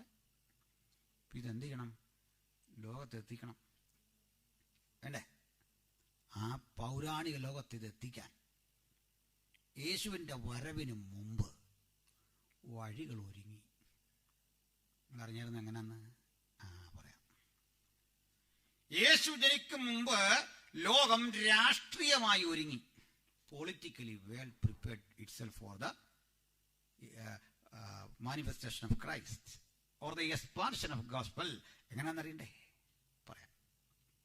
ബാബിലോണിൽ ലോകത്തെ ഭരിച്ചത് നന്നായി. എന്താ പറഞ്ഞാലും ബ്രിട്ടീഷുകാർ ഇന്ത്യ ഭരിച്ചത് നന്നായില്ലേ? ധൈര്യമായിട്ട് പറഞ്ഞ നന്നായി. ഒരു 10-25 കൊല്ലം കൂടെ അവർ ഭരിച്ചിരുന്നത് വളരെ നന്നായിരുന്നു. ഇത് രാജ്യദ്രോഹമൊന്നുമല്ല, ഞാൻ എൻ്റെ അഭിപ്രായം പറഞ്ഞു. ആ പാലവും കെട്ടവും കണ്ടില്ല, അതൊക്കെ ഒരു കുഴപ്പമില്ല. ഇരിപ്പുണ്ട് നിയമം, സാധി, എന്തെല്ലാം വൃത്തികേട് അവിടെ നടന്നേ. മനുഷ്യനെ പച്ചയ്ക്ക് കത്തിക്കില്ലേ സ്ത്രീകളെ? വിലങ്കേരി ഇവിടുന്ന് ചെല്ലുമ്പോൾ ഒരു പെണ്ണ് കൂടി അതിനെ പിടിച്ചു കെട്ടിക്കൊണ്ട് ഭർത്താവിൻ്റെ ചിതയിലിട്ട് കത്തിക്കുന്ന രംഗം കണ്ടു. പുള്ളീനെ പിടിച്ചു മാറ്റാനൊക്കെ നോക്കി, ചെയ്യരുതേന്ന് വിലപിച്ചു. സമ്മതിക്കൂ? ഭയങ്കര പ്രശ്നമായി. ആകെ വിഷയം. 8-9 വയസ്സേ ഉള്ളൂ. ഭർത്താവിന് 10-55 വയസ്സുണ്ട്. അതാ അന്ന് അവിടെ നടന്നിരുന്നേ. 55 വയസ്സുള്ളവൻ കെട്ടുന്നത് 9 വയസ്സുള്ള കൊച്ചിനെ. മിക്കവാറും ഈ കല്യാണം കഴിഞ്ഞ് വരുന്ന വഴിക്ക് ഈ കാർന്നോട് തട്ടിപ്പോവും, പ്രായം കാരണം. മനസ്സിലായില്ല? അതെൻ്റെ ഒരു വ്യാഖ്യാനമാണ്. അങ്ങനെ അങ്ങാണ്ട് ചത്തത് അയാൾ. ഇവിടിട്ട് കത്തിച്ചു. നെയ്യെല്ലാം ഉരുക്കി ഒഴിച്ചാ കത്തിക്കുന്നത്. മുള വെച്ച് കിട്ടും ഇങ്ങനെ മനുഷ്യരീരും ഇതും കൂടെ ഏരി ഇങ്ങോട്ട് കത്തയച്ചു. അവിടെ ചെന്നിട്ട് നമ്മുടെ അന്ന് ഭരിച്ചിരുന്ന നമ്മുടെ മൗണ്ട് ബാറ്റണല്ലോ, പേര് വിട്ടുപോയി. പയളി എന്ന് പറഞ്ഞു. പുള്ളി ഇത് മാറ്റാനൊക്കെ വേണ്ടി ഇരുന്നു. പക്ഷെ അവിടുത്തുകാർ പറഞ്ഞു, ആചാരം ഞങ്ങൾക്ക് വേണം, മാറ്റരുത്. 75,000 സ്ത്രീകളാ മുംബൈയുടെ തെരുവീതിയിലൂടെ ചിന്താവാദി വിളിച്ച് കിടന്നത്. സതി ഞങ്ങൾക്ക് വേണം, ഞങ്ങൾക്ക് വേണം. പിന്നെ ഇയാൾക്കെന്നാ, ഞങ്ങൾക്കിത് വേണമെന്ന്. എത്ര നാൾ കഴിഞ്ഞ് ഇതൊക്കെ നടപ്പിലായേ? വർഷങ്ങളെടുത്തു. മൗണ്ട് ബാറ്റനാ? അല്ല, മൗണ്ട് ബാറ്റനല്ല, അത് നെഹ്റുവിൻ്റെ കാലത്താണ്. അപ്പോൾ ഒടുക്കം ഇത് 13 കൊല്ലം കൂടെ കഴിഞ്ഞ സതി നിരോധിക്കുന്നത്. സുവിശേഷകരാ എൻ്റെ പിന്നിൽ പ്രവർത്തിച്ച്. ഇന്ത്യക്കാരൻ ചരിത്രം എഴുതിയാൽ അതങ്ങ് മിണ്ടുകയല്ല ആ കാര്യം. മനസ്സിലായോ? അല്ല, മറ്റാരും അല്ല, നമ്മളതിൻ്റെ പിന്നിൽ പ്രവർത്തിച്ച് സതിയുടെ ദുരാചാരങ്ങൾക്കെതിരെ പ്രവർത്തിച്ചു. കുഞ്ഞുങ്ങളെ കൊണ്ട് ഗംഗാനദിയിൽ എറിഞ്ഞു കളയുന്ന രീതി ഉണ്ടായിരുന്നു. ഇതിനെതിരെ പ്രതികരിച്ചു. സുവിശേഷമാണ് ഇന്ത്യയെ മാറ്റിയത്. സ്തോത്രം. ഞാൻ ക്രമേണ പറയാം. ഇതിൻ്റെ എല്ലാ സുഖങ്ങളും അനുഭവിച്ചിട്ട് പറയാം. ഇന്ത്യക്ക് പഴയ ഒരു പാരമ്പര്യം ഉണ്ടായിരുന്നു. അതാ ഞങ്ങൾ പൊളിച്ചടിക്കുക, മനസ്സിലാക്കിക്കോ. അതാ തിരിച്ചു കൊണ്ടുവരാൻ ശ്രമിച്ചത്. സുവിശേഷമാണ് ഇന്ത്യ മാറ്റിമറിച്ചേ, ഒരു ഇസമല്ല മാറ്റിമറിച്ചേ. കമ്മ്യൂണിസം ഒന്നുമല്ല ഇന്ത്യ മാറ്റിമറിച്ചേ. അങ്ങനെയാണെങ്കിൽ ബംഗാളിലൊക്കെ മാറണം. ഇന്ത്യയെ മാറ്റിമറിച്ചത് യേശുവിന്റെ വചനമാണ്. വേഗമുള്ള മനുഷ്യര് കേരളത്തിലൊക്കെ ഉണ്ടായത് സുവിശേഷം നിമിത്തമാണ്. ഈ അക്ഷരമാണ് അവന് പവർ നൽകി. ഈ വചനത്തിലെ ശക്തിയാണ് നൽകിയത്. സ്തോത്രം. ഞാൻ 1947 ആഗസ്റ്റ് 15 എന്ന് പറഞ്ഞ് ഒരു മെസ്സേജ് ചെയ്തിട്ടുണ്ട്. അതിനകത്ത് ഇതെല്ലാം അടുക്കോടെ ചുറ്റോടെ പറയുന്നുണ്ട്. എല്ലാ വർഷവും വീണ്ടും പുതിയതും പറയും. സ്തോത്രം. തിരിച്ചു വരാം. ഈ ലോകം ഒരു ഭരിച്ചവർ ഒരു പൊളിറ്റിക്കലി ഒരു ബോധമുണ്ടായി. ഇത് കൂടാതെ റോമക്കാരെ കൊണ്ടൊരു ഗുണമുണ്ടായി പറയാം. ഈ റോമക്കാര് ഒരു കാര്യം ചെയ്യും. നല്ല റോഡ്, ഒന്നാം തരം റോഡ്. ഇപ്പോഴും കണ്ടോ റോഡ് കണ്ടോ ഇവരെ? അമേരിക്കയിലൊക്കെ ചില റോഡ് എന്താ ഇതിലും ഭയങ്കര വീതി. ഹൈവേ എന്നൊക്കെ പറഞ്ഞാൽ എന്താണെന്ന്. അതിന് നമ്മളവിടെ ഹൈവേ എന്ന് പറഞ്ഞിട്ട് ഉള്ള റോഡിൽ കൂടെ കുമ്മായങ്കലയ്ക്കൊരു വര ഇട്ടിട്ട് ഹൈവേ ആണ്. അങ്ങനെ അല്ലെന്ന് നമുക്ക് മനസ്സിലാകുന്നത് ഗൾഫിലും ഇവിടെയൊക്കെ വരുമ്പോഴല്ലേ. ഇപ്പം മാറി, ഇപ്പോൾ ഒത്തിരി മാറി കേട്ടോ, നല്ലത്. അപ്പോൾ ലോകത്തെ ഏറ്റവും നല്ല റോഡ്, എല്ലാ റോഡും റോമിലേക്ക് ഇല്ലേ? ദെൻ അടുത്ത കേൾക്കണം. കടൽ വഴിയുള്ള യാത്ര എളുപ്പമാക്കിയത് റോമക്കാരാണ്.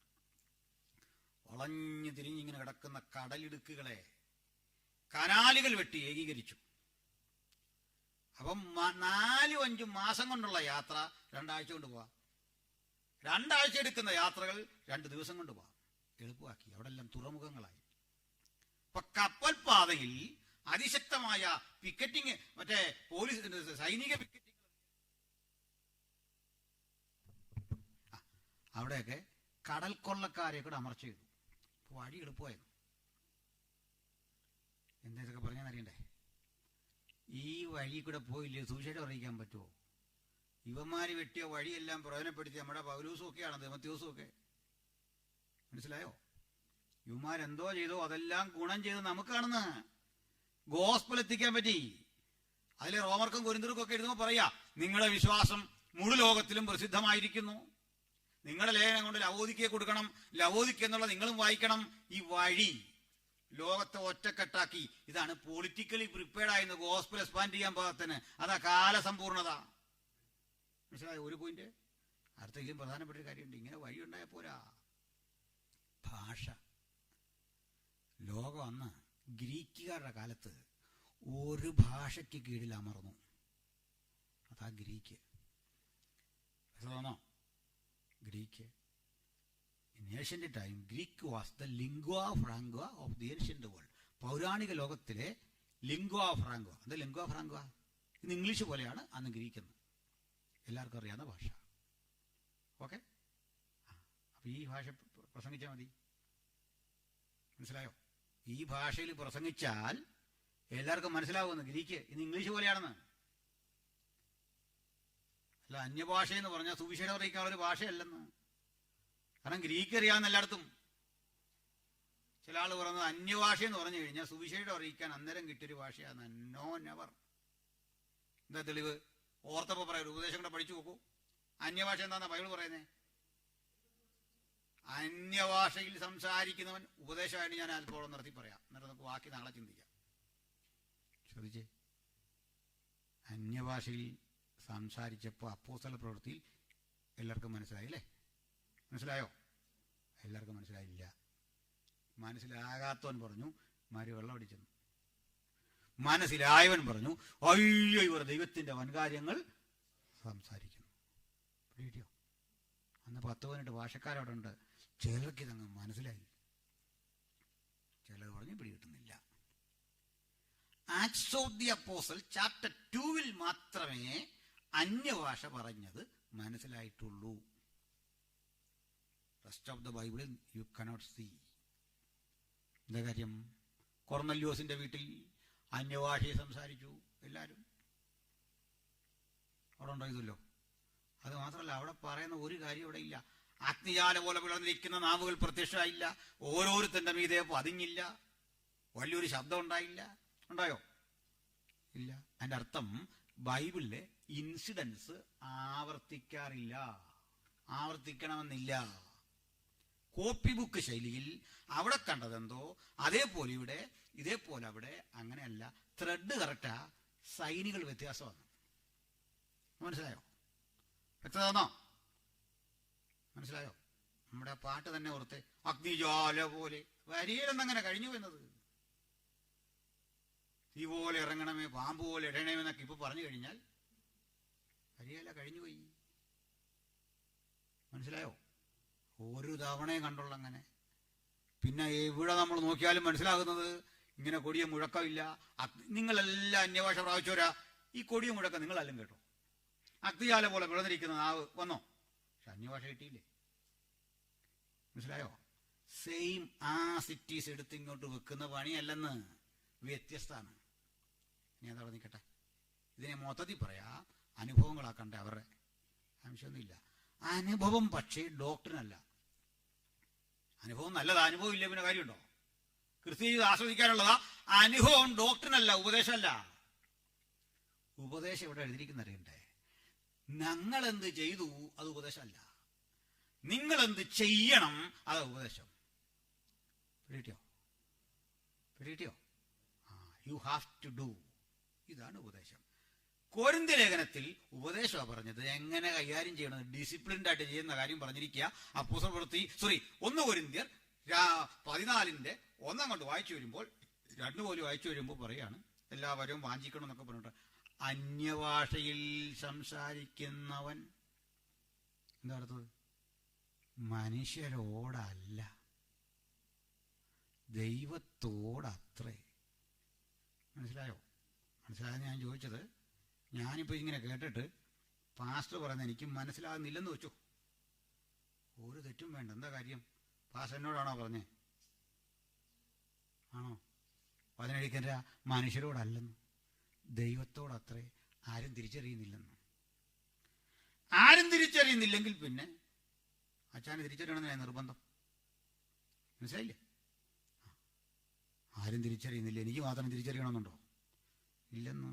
ആരും തിരിച്ചറിയുന്നില്ല, എങ്കിലും അവൻ ആത്മാവിൽ മർമ്മങ്ങളെ സംസാരിക്കുന്നു. പിടികിട്ടിയോ? അപ്പോൾ ഒരു വലിയ വിഷയം. വ്യാഖ്യാനി ഇല്ലാഞ്ഞാൽ എന്ത് ചെയ്യണം? എന്ത് ചെയ്യണം? പറഞ്ഞോ ധൈര്യമായിട്ട്. തെറ്റിക്കുന്നവരുണ്ട്. അതിനാ വ്യാഖ്യാനി ഇല്ലാഞ്ഞാൽ അന്യഭാഷക്കാരൻ എന്ത് ചെയ്യണം? പറഞ്ഞോ. സഭയിൽ മിണ്ടാതിരിക്കണമെന്നൊരു വാക്യം തന്നാൽ ഇപ്പൊ നിങ്ങൾക്ക് 1000 പൗണ്ട് ഞാൻ തരും. എൻ്റെ എത്ര ഉണ്ട്, അതുകൊണ്ട് പറഞ്ഞ റെഡിയാ? റെഡി ക്യാഷായി. മിണ്ടാതിരിക്കണമെന്നൊരു വാക്യം ചില ചുറ്റിക്കുന്ന ഇവിടെ ബൈബിൾ അറിയില്ല, പാതി രചിച്ചു വെച്ചിട്ട് അതാണ് ശരി എന്ന് പറഞ്ഞ് ഉപദേശം സ്ഥാപിക്കാൻ വരും. മിണ്ടാതിരിക്കണമെന്നല്ല വാക്യോടെ ഞാൻ പറഞ്ഞേക്കാം. 14:28 എടുത്തേ. ഫസ്റ്റ് കൊരിന്ത്യർ ചാപ്റ്റർ 14:28 വായിച്ചേ.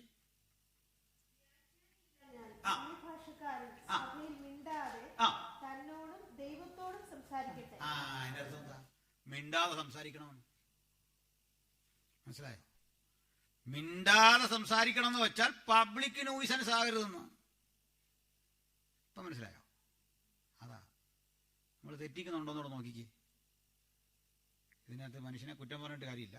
ചില ആളുകൾ ഈ അന്യഭാഷ ഇങ്ങനെ പറഞ്ഞ് ആരാധിച്ചുകൊണ്ടിരിക്കുമ്പോൾ അത് നടക്കട്ടെ. അപ്പോൾ നമ്മൾ കയറി ചെന്നാൽ നമ്മുടെ കൈ തന്നെ ചോറ ഇവിടെ ഇരിക്കാൻ പറയും. ഇരുന്ന് പുള്ളീൻ്റെ വാക്ക് ഇങ്ങനെ കൈയടിക്കും. എന്നിട്ട് തിരിഞ്ഞു വന്ന് ചോദിക്കും, ചായ വിത്തൗട്ടാണോ? ആ വിത്തൗട്ടാ. പിന്നെ ഇതിൻ്റെ ബാക്കി പറയും. 10 മിനിറ്റ് അതും കഴിഞ്ഞുകൊണ്ട് ചോദിക്കും, ലില്ലിക്കുട്ടിയും കുഞ്ഞുങ്ങളൊക്കെ സുഖമായിട്ടിരിക്കുന്നു? ആ സുഖമായിട്ടിരിക്കും. പിന്നെയും കുറച്ച് നേരം അടിയിട്ട് ചോദിക്കും, ഏത് ഫ്ലൈറ്റിനാ വന്നേ? മനസ്സിലായില്ലേ? അതൊരു ടീം. ചില ടീമുകളുണ്ട് ഈ തടി പിടിക്കുന്ന പോലെ. തടി പിടിക്കുന്നൊരു പാട്ട് പാടുമല്ലോ, ഏലയ്യാ ഏലയ്യ എന്നൊക്കെ പറഞ്ഞ്. കുറെ പേര് വാദി പറയുന്നു, കുറെ പേര് അല്ലാതെ പറയുന്നു. കണ്ടു നിൽക്കുന്നതിന് സംശയം വരുന്ന അവന്റെ കുഴപ്പമാണോ?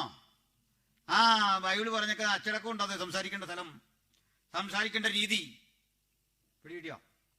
നിങ്ങൾ പിണങ്ങി. മനസ്സിലായില്ലേ? അന്യഭാഷ വസ്തുതാപരമാണ്. അത് മനുഷ്യരോട് പറയാനുള്ളതല്ല, ദൈവത്തോട്. സ്തോത്രം. വിശേഷിച്ച് പേഴ്സണൽ ലൈഫിലാണ് ഏറ്റവും അധികം ഉച്ചരിക്കണ്ടേ. അതിനിടയ്ക്ക് ചർച്ചിൽ പറയാമോന്ന് ചോദിച്ചാൽ പറയാം. എന്താ കാര്യം? അവിശ്വാസികൾ അകത്ത് വന്നാൽ നിങ്ങൾക്ക് ഭ്രാന്തുണ്ടെന്ന് പറയില്ലയോ? സത്യ. അവിശ്വാസികളില്ലല്ലോ ചർച്ചിലോട്ട് വരാൻ. ഞാൻ പറഞ്ഞത് അങ്ങനെയല്ല, അവിശ്വാസികളല്ല വരുന്നത്. അപ്പം നമ്മൾക്ക് പരസ്പരം അറിയാവുന്നത് കൊണ്ട് പ്രശ്നമില്ല. ഇത്തിരി ശബ്ദം എടുത്താലും പ്രശ്നമില്ലെന്ന് മനസ്സിലായില്ലേ? ആ, എന്നാൽ ഇതേ പണി കൺവെൻഷൻ വെച്ചിട്ട് മൈക്ക് വെച്ചിട്ട് മുമ്പ് പറയുന്നത് തടി പിടിക്കുന്ന പണി കാണിച്ചിട്ട് പ്രൈസ് ആൻഡ് വർഷിപ്പാന്ന് പറഞ്ഞു കഴിഞ്ഞാൽ ഇറ്റ് ഈസ് നോട്ട് ബിബ്ലിക്കൽ. ഭാവിയായ മനുഷ്യനത് കേട്ടുകൊണ്ട് പുറത്ത് നിൽക്കുകയാണ്. അവനവർക്ക് ഇതെന്തായി? മനസ്സിലായോ? ഈ പ്രശ്നമുണ്ട്, തിരുത്തേണ്ട കാര്യമുണ്ട് ഇവിടെ. അണ്ടാ മറ്റവനെ അവിശ്വസിക്കുന്നേ. മറ്റവനെ അവിശ്വസിക്കാൻ വഴിയിട്ട് കൊടുത്തിട്ട് അതിതൊന്നും പറയേണ്ട കാര്യമില്ല. അതിൻ്റെ അർത്ഥം ഇത് പണ്ടേ തീർന്നു പോയി എന്നാണ് ചിലർ പറയുന്നത്. ഇതെല്ലാം കൂടെ ദൈവം ഒരു കാലഘട്ടത്തിലേക്ക് കൊടുക്കുക. തെളിവ് എന്നാ? തെളിവ് പറ. ഇതെല്ലാം കൂടെ ദൈവം ഇടയ്ക്ക് വെച്ച് പിൻവലിച്ചു. സുഹൃത്തെ, എന്നാന്ന് പറഞ്ഞാൽ ഞാൻ പറഞ്ഞത് തുടങ്ങിയ ഒരു കാലം ഞാൻ പറയാം. അപ്പോസ്തലപ്രവൃത്തി 2. ഇതെന്നാ പിൻവലിച്ചേ? ഒരു കാലം പറയാമോ? എനിക്ക് ഡേറ്റ് അറിയാതെ തുടങ്ങിയേ. എന്താ കാര്യം?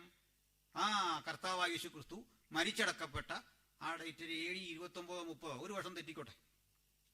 AD 30 ഒരു പെസഹയാണ് മരിച്ചതെങ്കിൽ ഒരു പെന്തക്കോസിന്റെ അന്നാണ് അന്യഭാഷ വന്നത്. കോടിയ ശബ്ദത്തിൽ ഭയങ്കര ഇടിമുഴക്കം പോലെ. അന്യഭാഷ മാത്രമല്ല, കൃപാവരങ്ങളൊക്കെ ഉണ്ട്. ഇതെന്നാ നിലച്ചേ? ഒരു ഡേറ്റ് പറയാമോ? ഏകദേശം 10 വർഷം തെറ്റിക്കോട്ടെ. 10 വർഷത്തെ കൃത്യത വേണ്ടെന്നേ. ഒരു സമയം പറയാവോ? 5 ഡിബേറ്റ് കിടപ്പുണ്ട് ഓൺലൈൻ, നിങ്ങൾ കണ്ടാൽ മതി. 5 ഡിബേറ്റ്. അപ്പോഴൊക്കെ പിന്നെ അവർ പറഞ്ഞു, ഇവർ പറഞ്ഞു, അപ്പുറത്തെ പറഞ്ഞു, ഇപ്പുറത്തെ പറഞ്ഞു, വ്യാഖ്യാനമില്ല, ഇങ്ങനെ പറഞ്ഞ് പോവായിരുന്നു. അപ്പോൾ കൃപാവരങ്ങളെല്ലാം ഇപ്പോഴും ഉണ്ട്. ഒരു സംശയ കരുത്തി വേണ്ട.